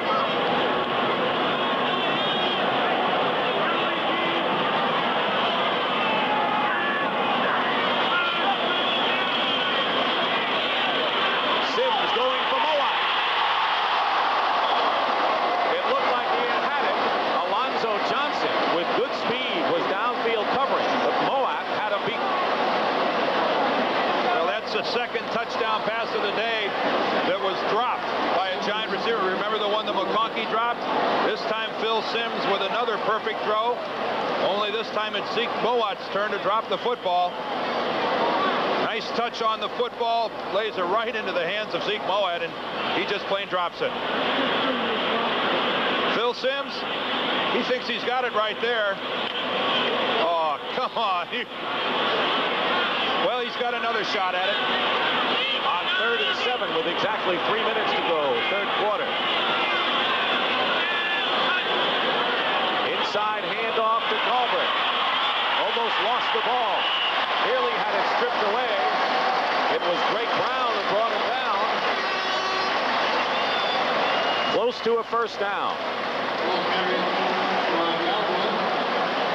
And time is called. Unusual play. Galbraith, normally a receiver out of the backfield, and it is a Giant first down. The last couple of times, Tony Galbraith has been doing his Gale Sayers impersonation out here on the field. Tony's not a young guy, and yet, boy, he is really putting some quick footwork on the Eagles out on the field. Dick Stockton and Dan Deerdorf, Giant Stadium. The Giants leading 21-3 with 2:29 remaining in the third quarter, trying to win their 5th in a row for the first time in 16 years. Just outside the 10, Morris gets squeezed for a loss by Reichenbach.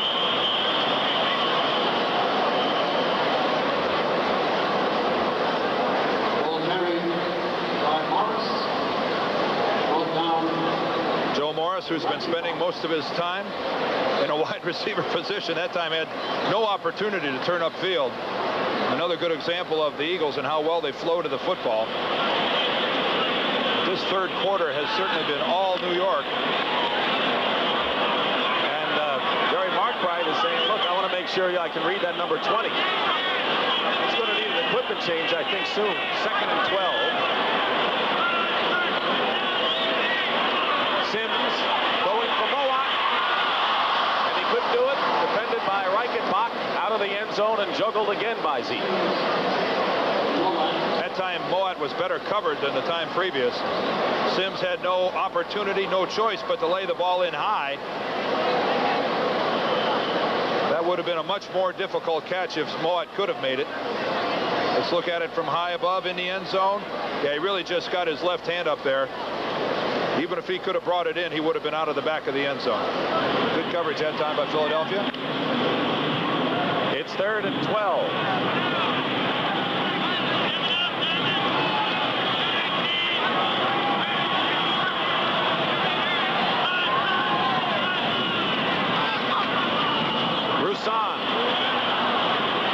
And he won't get much, but they'll set up a solid field goal opportunity for Raul Alegre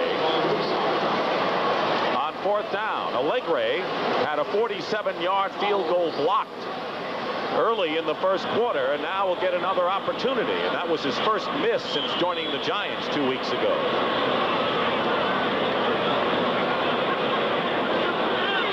Jeff Rutledge will do the honors as the holder. This will be a 30-yard attempt for Alegre.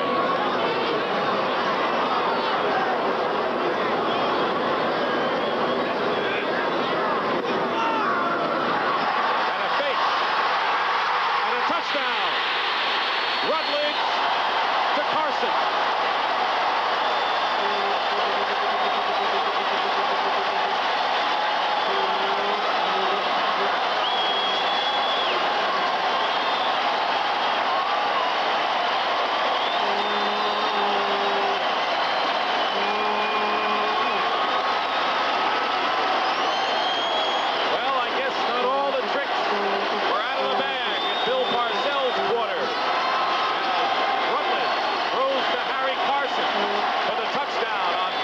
Formation, and the Giants lead it 27-3, his second NFL touchdown.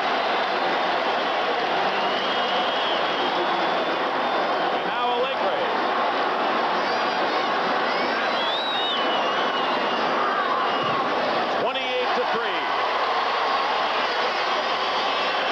Yesterday in practice, we saw them working on the fake field goal.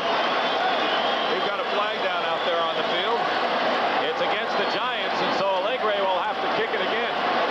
We saw them working on the fake field goal during practice. Bill Parcells said, what the heck, this is the second time now we've been penalized on an extra point. Let's get the call. Number 60 on the offense. Free kick. That's Brad Benson. But on the fake field goal that we saw them working on during practice yesterday, it was Lawrence Taylor who was the receiver, and I guess seniority won out. Taylor plays the one wing back, Carson the other. It was Harry's turn. And Parcells says, you know, Taylor has real good hands. That would be a good play for us. It was a good catch that time by Harry. A 30-yard conversion is good. And the Giants lead the Eagles 28-3 with 40 seconds to go in the third quarter. Jeff Rutledge is the holder. He'll put the ball down and bring it right back up. The Eagles at this point in time have no idea a fake is underway. And this is a pretty good catch by Harry. Got the gloves on, got the tape on the knuckles. He says, what the heck? I'll make the catch. Harry Carson with the touchdown. The Giants with the big lead. And when they put his picture up on the message board, the crowd chanted, Harry, Harry. That's for Carson, who scored the Giants touchdown. Total Akazi on the return. Brings it up to the 29-yard line for an NFL Today report. Here's Brent Musburger in New York. Brent? All right, Dick, San Francisco is ahead of Minnesota. It's 24-17. Back to throw is Jeff Kemp. He has 328 yards, and it's intercepted by Carl Lee. The Vikings with a chance to upset the 49ers right now. Fourth quarter, let's go back to Dick Stockton in the Meadowlands. Thank you, Brent. And the Vikings coming back after their shutout loss to the Bears last week in the game. 1st and 10 at the 30 for the Eagles. Fired. He's strong, and he'll get a first down right around the 40-yard line. Herb Welsh and Harry Carson make the tackle. Gain of 11. Well, if the Giants can keep this up, they'll find themselves in a tie for first place in the NFC East. They had not scored 21 points in the last 4 games. They scored 28 in a losing cause to Dallas in the opener, 31-28, and this is their best scoring output since. That's the end of the third quarter. With the score, the Giants 28 and the Eagles 3.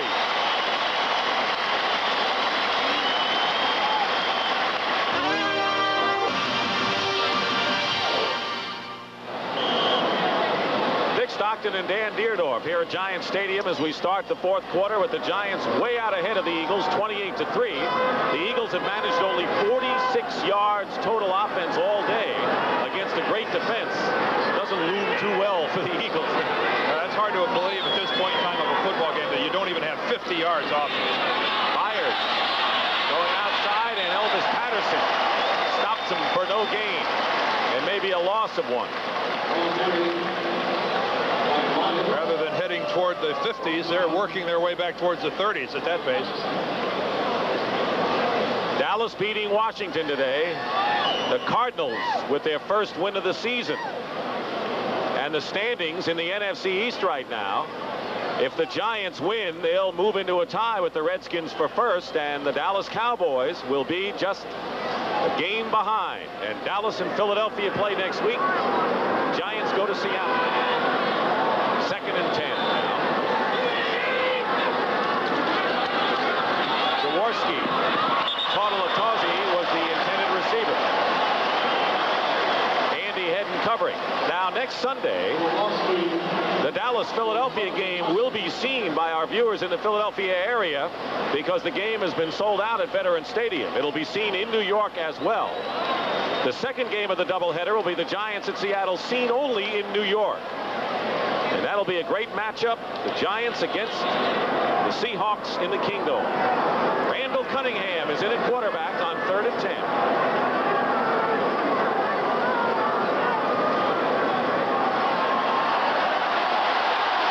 He's been under siege all day. And Leonard Marshall with his 2nd sack. And Lawrence Taylor may be hurt as he ran into his own teammate. Taylor down on the field. Remember how he's been staying in that spy position? He was in that position again. And when he went to make the play that time on Cunningham, he ran right into one of his own teammates. Well, this could really put a damper on any size Giant victory, and we hope Taylor's all right. Lawrence Taylor is going to move upfield, try to hit Randall Cunningham. Instead, he's going to make contact right there with George Martin. And George Martin's left thigh and knee makes contact right with Lawrence Taylor on top of the helmet, and he's dazed.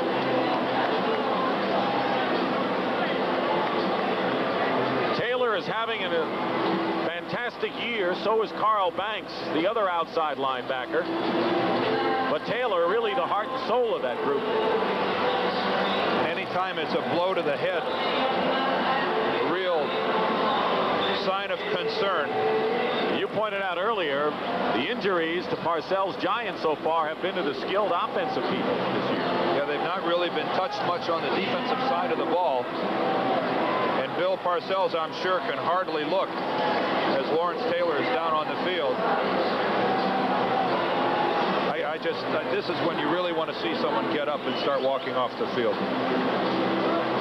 Taylor has 4 sacks today, Marshall 2. Giants have gotten the Eagle quarterback 6 times. They decked Lomax 7 times last week in St. Louis. And he's going to get up to this applause.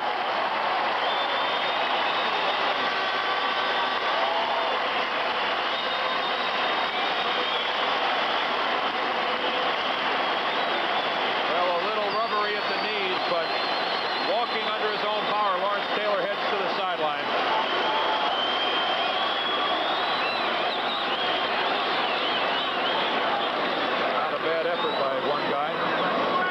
Pelchik will kick for the Eagles, and McConkey for the Giants.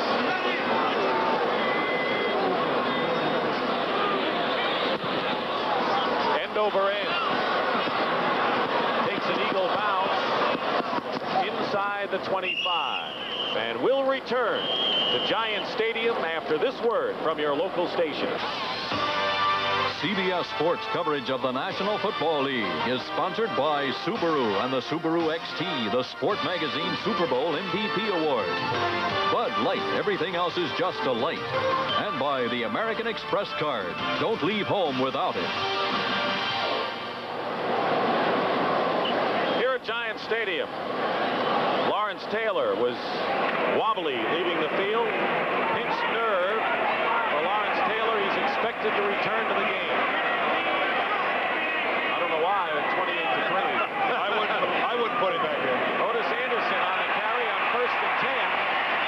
Shows a little of the skills that made him the Cardinals' top man for 7 years. Evan Cooper knocks him out of bounds with 28-3. He's the last guy I'd bring up as you look at the Boston, California score, top of the 11th in Anaheim. One of the things that Otis Anderson does so well is he likes to deliver a blow to the defensive back when they come up to try to make the tackle. He really swings a mean right arm, especially when he's running like he was just then to his left. He'll actually cock that thing and give it a pretty good swing at one of the tackler's helmets. 2nd and 5 at the 29.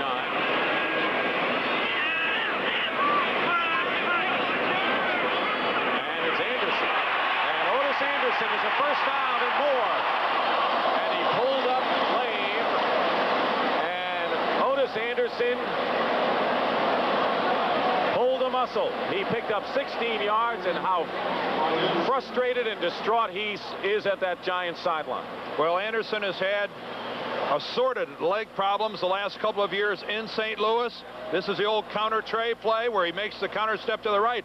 But the first time today that he's been able to run at full speed, right there, you can see him favoring now his right leg, clutching at his right hamstring. Anderson goes out of bounds, and that was the first time today that he was able to run at full speed. 1st and 10 at the 45. Carthen replaces him. Roussan carries, and a penalty marker is down. The Red Sox have scored a run in the top of the 11th. Lead the Angels. Ball start, number 66, offense, 2nd down. William Roberts, the left tackle. Anderson was most pleased coming to the Giants, not only for the obvious reasons of going to a winner, but he's just married and his wife is from East Orange, New Jersey. But going to a winner did have a nice effect on Otis. He told me, you know, one day I'm 0-5, the next day I'm 4-1. 1st and 15 at the 40.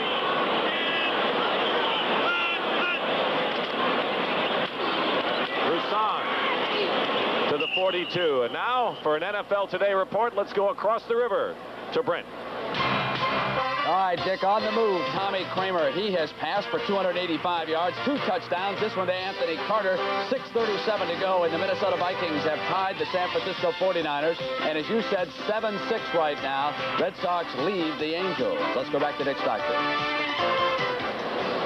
So the Vikings coming back against the 49ers. And Atlanta beating Los Angeles today. That NFC West is an interesting tussle these days. 2nd and 13. Carthen with one of his rare carries. Powers his way close to first down yardage. Into Eagle territory. He'll be shy by a yard. Brenard Wilson makes the tackle. Cleveland Browns over the Kansas City Chiefs today, 20-7. The Denver Broncos way ahead of San Diego, 31-7, undefeated in the AFC. The Raiders are leading Seattle, so that's anyone's ball game in the 4th quarter. And that'll set up, should be a fascinating clash coming. 3rd and 1 at the 46. Damian Johnson, number 68 on short yardage, is in the game, and Roussan dives for what appears to be a first down to the 44.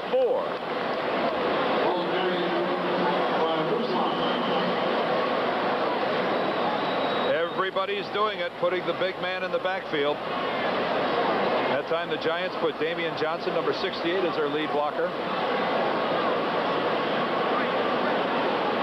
Johnson, a guard. And we're going to have a measurement right now to see whether Roussan has the first down with 12:31 remaining.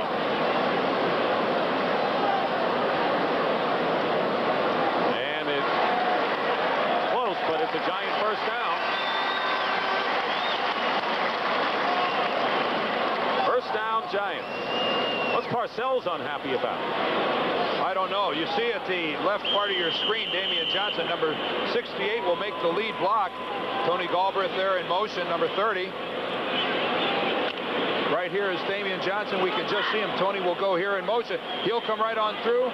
Ball carrier behind. Does he get anybody? Semi. I like that analysis. Roussan is hit at the line of scrimmage.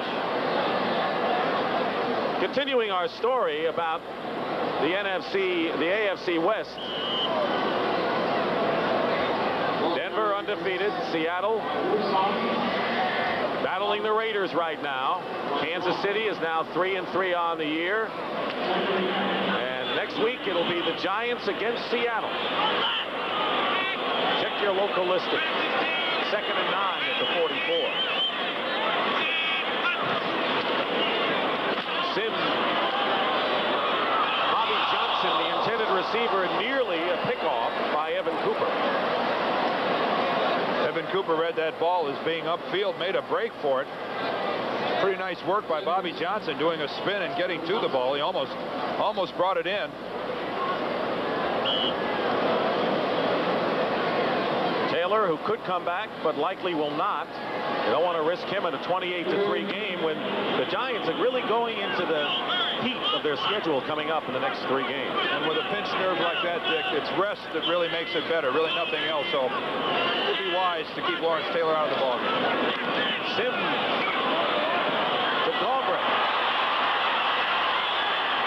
Diving close to first down yardage at the 36-yard line.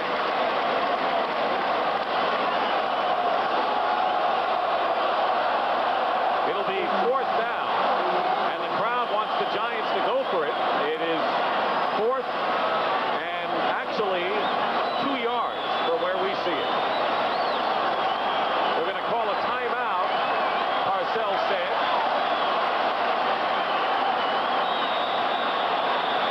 And that's what the Giants do.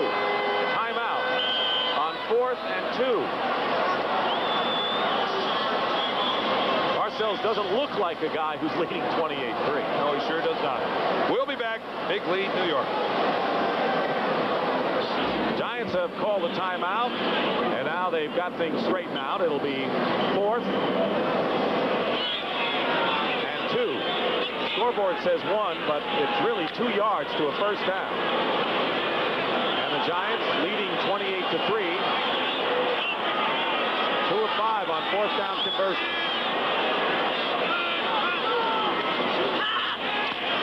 Sims going deep for Roussan. He's got it. Touchdown.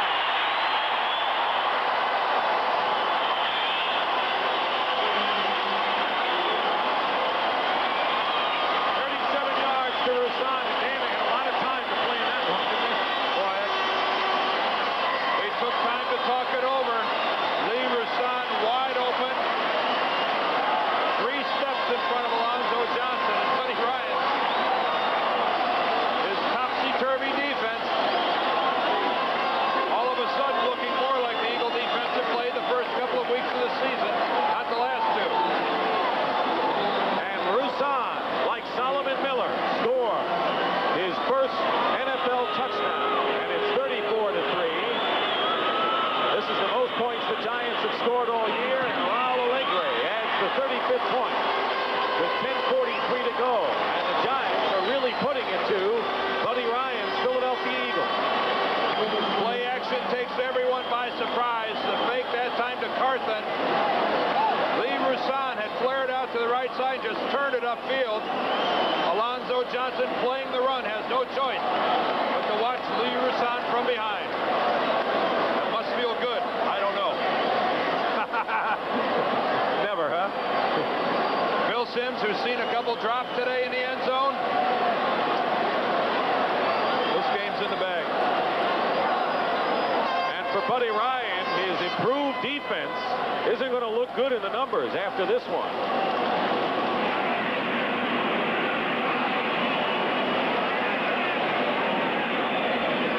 Buddy's upset. Parcells is upset. Everyone's upset. You're not upset, are you? No, but I think Mr. Ryan is. Some things speak for themselves. I think Buddy just took care of that. Alegre kicking off for the Giants.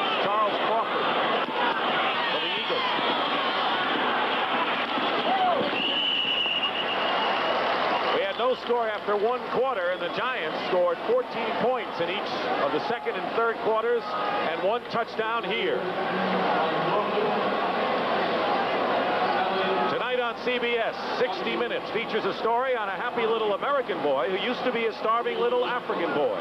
A Midwest couple saw him on 60 Minutes and went and got him. Then it's the award-winning series Murder, She Wrote, which will be followed by the TV movie Circle of Violence, a family drama starring Tuesday Weld and Geraldine Fitzgerald. That's all tonight here on CBS.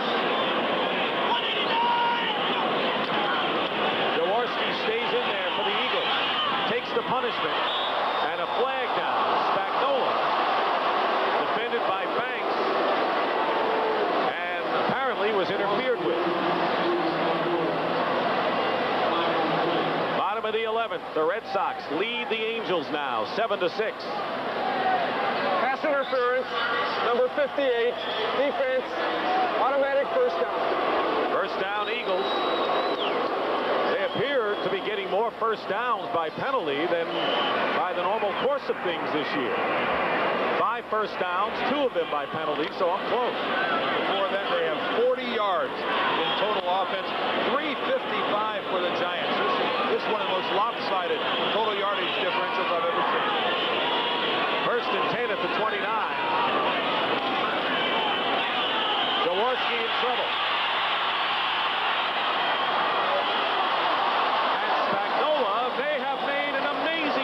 At the 42-yard line. He did for 13 yards. What a great play in a rout here by John Spagnola. Jaws under pressure, has to leave the pocket. He'll float out to the right. A fine throw on the run, but Spagnola's going to spear this with one hand. Up into the air, takes his eye complete, doesn't have any idea where it is, and then pulls it back in with his right hand. Concentration on the ball. Think we'll see that in some highlights tonight? I think a very good chance. First and 10 at the 42 with 9:40 remaining in the fourth quarter. Adams gets nothing. Jim Burt on the stop. And they have to separate some of the players, Spagnola and Lawrence Taylor. So Lawrence Taylor indeed came back into the game. Well, I think he just wanted to come in and tell John what a fine catch that was last time around. I don't think these players get enough credit for being the true sportsmen that they really are. Worst passing day for the Eagles was back in 1936, and they're matching that. Second and 10 at the 42.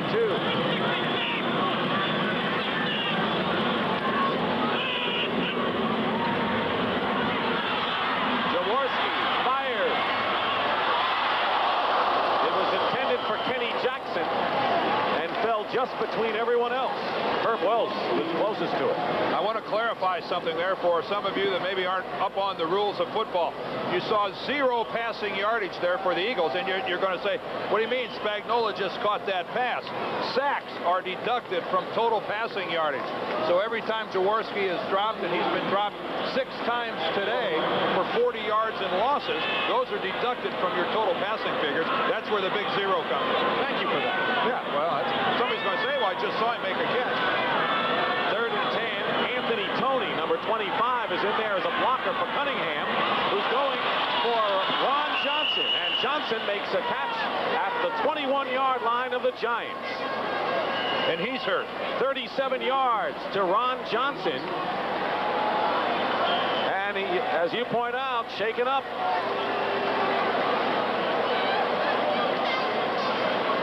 All of his catches this year for Johnson have been for either a first down or a touchdown.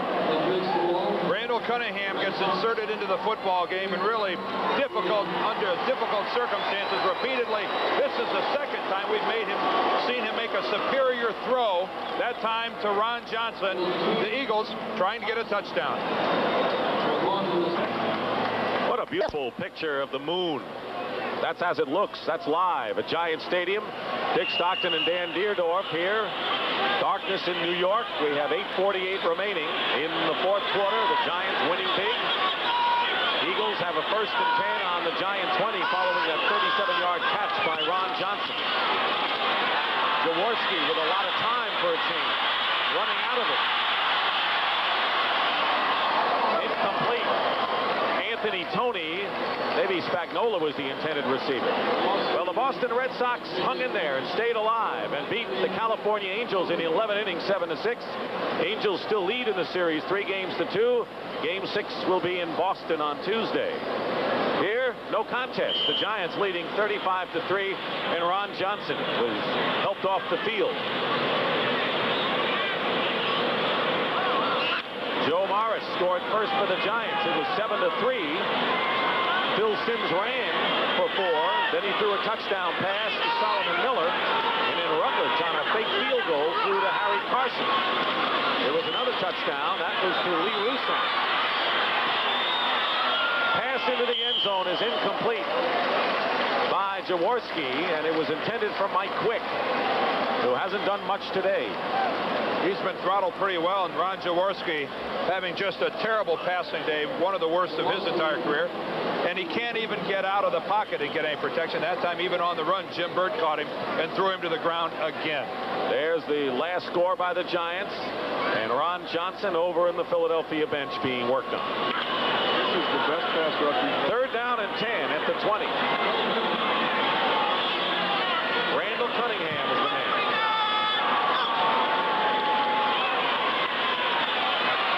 Cunningham sees some room to run. He's at the 10 and out of bounds inside the 10. That'll be enough for a first down for the Eagles. And for an NFL Today report, here's Brent Musburger. What do you got, Brent?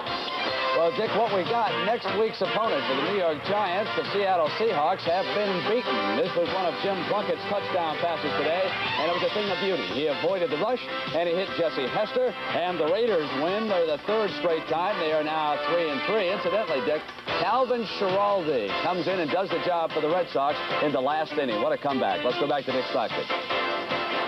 That's big for Calvin Schiraldi, Brent, considering his huge heartbreak of last night. 1st and goal for the Eagles at the 9. Jaworski going for Kenny Jackson out of the end zone, covered by Herb Welch. And a penalty marker is down behind the line of scrimmage.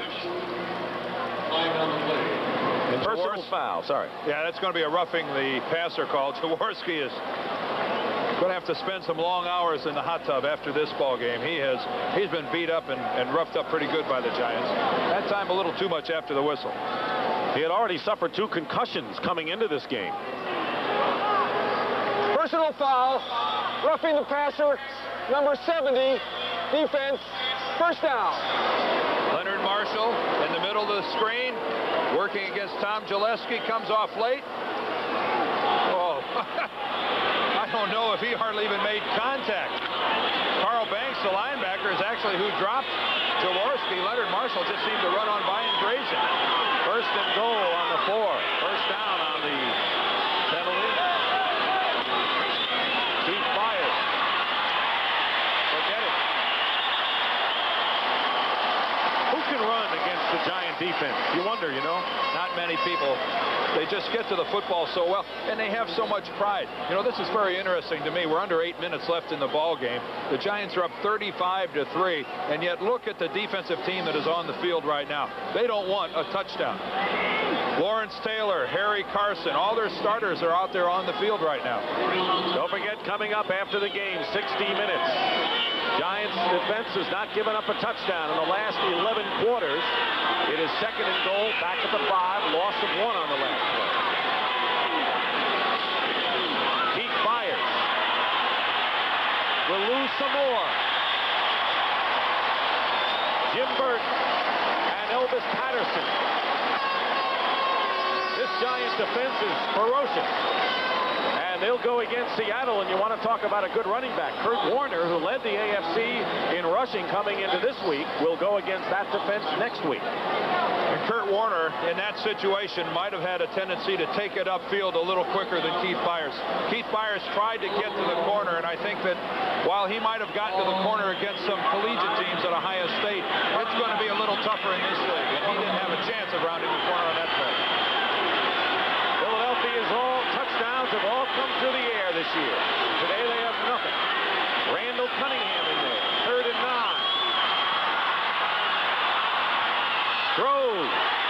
incomplete. Broken up by Terry Kennard, intended for Mike Quick. And it's 4th down. The Eagles will go for it to try to get on the board touchdown-wise. Cunningham from under center just moves a little bit because of the giant blitz. And this really isn't a situation where you can say that the Eagles are playing all that badly. That is just a fine defensive play by Terry Kennard as Cunningham thought he had a touchdown when he released it. Good play by Kennard. It's tough to get on the Eagles for playing bad football, Dick. The Giants today are just making all the big plays. 4th down.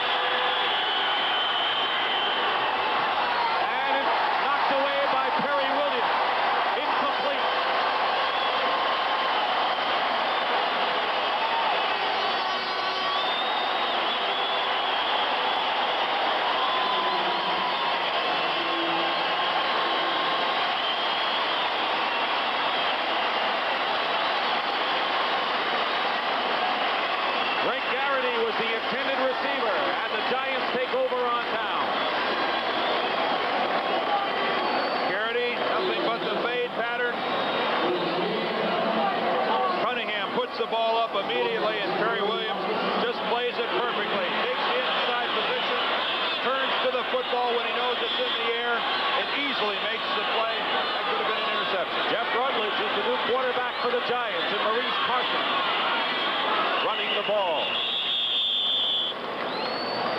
You think it meant a lot to these guys that they didn't let him get in the end zone? A prideful group of men. Not to mention extremely talented. And a team going into a tie for first place in the NFC East as the Dallas Cowboys thump the Washington Redskins today. And both teams will be 5-1. The Cowboys will be in 3rd at 4-2. 2nd down and 7. Sims with an impressive day today. We'll give you his numbers after this play. Carson. Penalty marker is down. For an NFL Today report, we're going to delay that.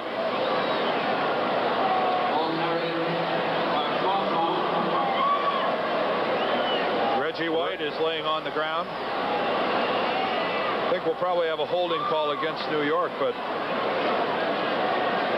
13th penalty of the game against the Giants. Holding number 68, offense. 2nd down. Damian Johnson. And while Reggie White is down, let's go to Brent Musburger. Dick, we've got 5 seconds left in San Francisco. Jeff Kemp has used the clock beautifully. Ray Wersching's 38-yard field goal, and it hits the upright. Ricochets left. The Vikings and the 49ers go into overtime. Vikings win the flip. They've got the ball at midfield. Back to Dick Stockton. All right, Brent, so the Vikings coming back strong, and now overtime against the 49ers. Meanwhile, Reggie White shaken up. Not often, by the way, Dick, do you see Ray Wersching missing that type of a situation, hitting the upright. Wow.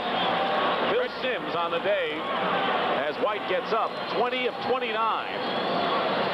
Completed 20 of 29 passes for 214 yards and 2 touchdowns. Bill Sims today. And Jeff Rutledge in his 8th year, seeing his first action at quarterback this year. Didn't play at all at quarterback last year, a former Ram.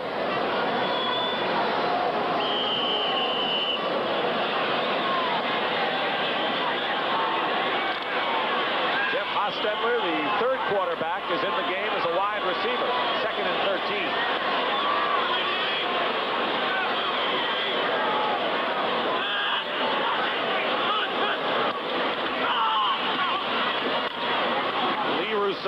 For a couple. I know one thing about Jeff Hostetler. When he comes up to the line of scrimmage, lined up as a wide receiver, he must hear all the Eagle defensive backs fighting among themselves to see who gets to cover him. This time, Roynell Young, 1 out. Senior man. We're liable to see fistfights in the huddle to see who gets to cover Jeff Rutledge.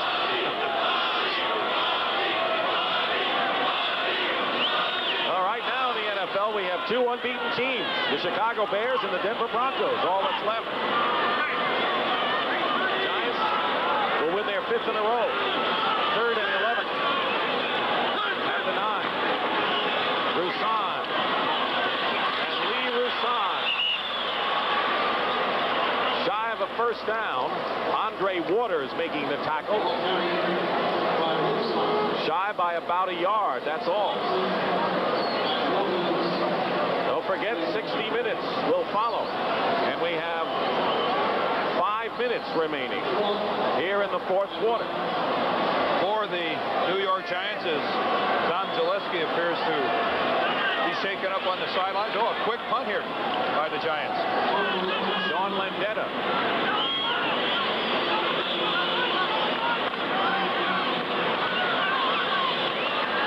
Junior Tartalatazzi goes back.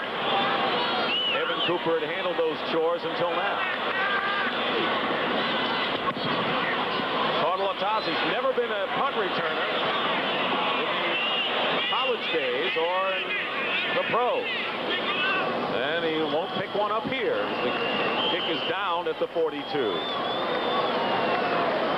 All right, on our way back to Giant Stadium for the completion of this one. Doubleheader next Sunday on CBS, 12:30 Eastern. Thank you very much, Brent. 35-3 to score, and what a great NFC East race, as everyone had anticipated, is really developing now. What was a surprise to me today was the way that Dallas handed it to Washington. I think that was somewhat of a shock. I really like the Washington Redskins. But boy, now it's all knotted up. And this Giant ball club, what's this now, 5 in a row? How do you figure teams coming back? Minnesota, after losing to Chicago, comes back strong. Overtime against San Francisco. Philadelphia could do that, too, against Dallas. Oh, I don't think there's any question. This Philadelphia ball club is a lot better than the scoreboard is telling us today. They're going to be a factor in the race. They're certainly not going to win it. They're not going to go to the playoffs, probably. But they are a good up-and-coming ball club, and they're capable of beating anyone in this division. And they hit hard. 1st and 10 at the 42. Jaworski. And flips it out to Anthony Toney. And Toney, who was activated when Wes Hopkins went on injured reserve. 2nd-round draft pick, Eric Dorsey on the tackle. So let's take another look at the standings in the NFC East. And the Redskins, with their first loss, the Giants will be tied with them. Dallas a game behind, and Philadelphia 3 games behind the leaders, but they could tighten things up next week. 2nd and 7 at the 45.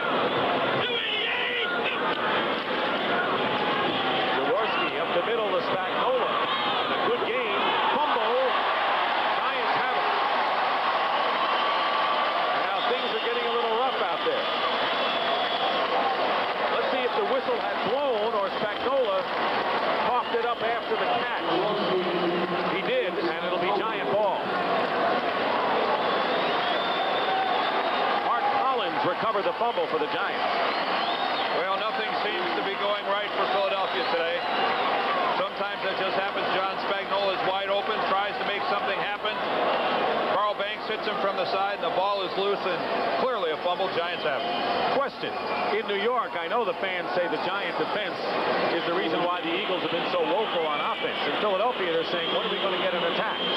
Well, they've had an attack for the last couple weeks. I think they've moved the ball effectively. Part of this is because of what the Giants are doing. They're hitting very hard. Hard hitting causes mistakes. Carson. Close to midfield. Told you the Giants' schedule gets a little tougher after playing New Orleans, St. Louis, and Philadelphia. Look at the next 3 weeks. Yeah, that's an extraordinary schedule for the Giants. Nothing easy in there at all. Washington, Dallas back-to-back. Then on the road. And this Philadelphia team, you know, anybody who thinks that this is a ball club that's only going to win a couple ball games the rest of the year. Look at those games. Denver, San Francisco, Washington. A good finish, though, for the Giants. You have to look at home, St. Louis and Green Bay. Leading into the playoffs, those are the kind of teams you like to play. 2nd and 4 at the 49. Under 3 minutes remaining. A big Giant victory on the scoreboard. Carson. Loss on the play. Lawrence Taylor left something on the ground. Well, we knew his neck was sore. Incognito on the bench. Lawrence Taylor has called it a day. I think he's earned a rest. Mr. Touchdown, Harry Carson next door. caught a touchdown pass from Jeff Rutledge on a fake field goal. We wind down to the 2-minute warning. The Giants will have won their 5th straight game. First time they've done that in 16 years. And 5-1 start, their best since 1961. Parsons.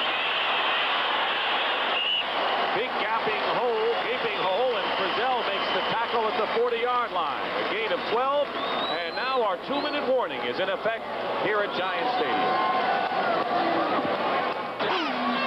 That's our story here at Giant Stadium. While we have a moment, we want to thank Marty Aronoff, our spotter, and Roger Riley, our statistician. Outstanding work by both gentlemen. In the waning minute or so of this ball game, and the Giant defense, which gave up 31 against Dallas in the opening game of the year, have only given up 42 points in the 5 games since. Tremendous effort by a great defense. 1st and 10 Giants on the Eagle 41. Parsons getting some work as a ball carrier for a change to the 36. This was moments ago on the Giant bench. Well, it started this last year. Oh! Normally it's Bill Parcells that's the recipient of a little Gatorade bath. A little hijinks. Oh, Elvis Patterson got Harry Carson. All right. Things wouldn't be complete without a little shower before the end of the game. 2nd and 4 at the 35. I hope that's not the only one he takes. You see him in the parking lot in full uniform. The answer will be yes. Parsons. Out of bounds, close to a 1st down, and the clock continues to run. He did not get out of bounds. We have under a minute to play. Reichenbach and Young. Lawrence Taylor is the man sitting down, and Bill Parcells just congratulated him on another fantastic effort. Bill Parcells has to be very proud of this Giant defense. It'll be 1st and 10 at the 30.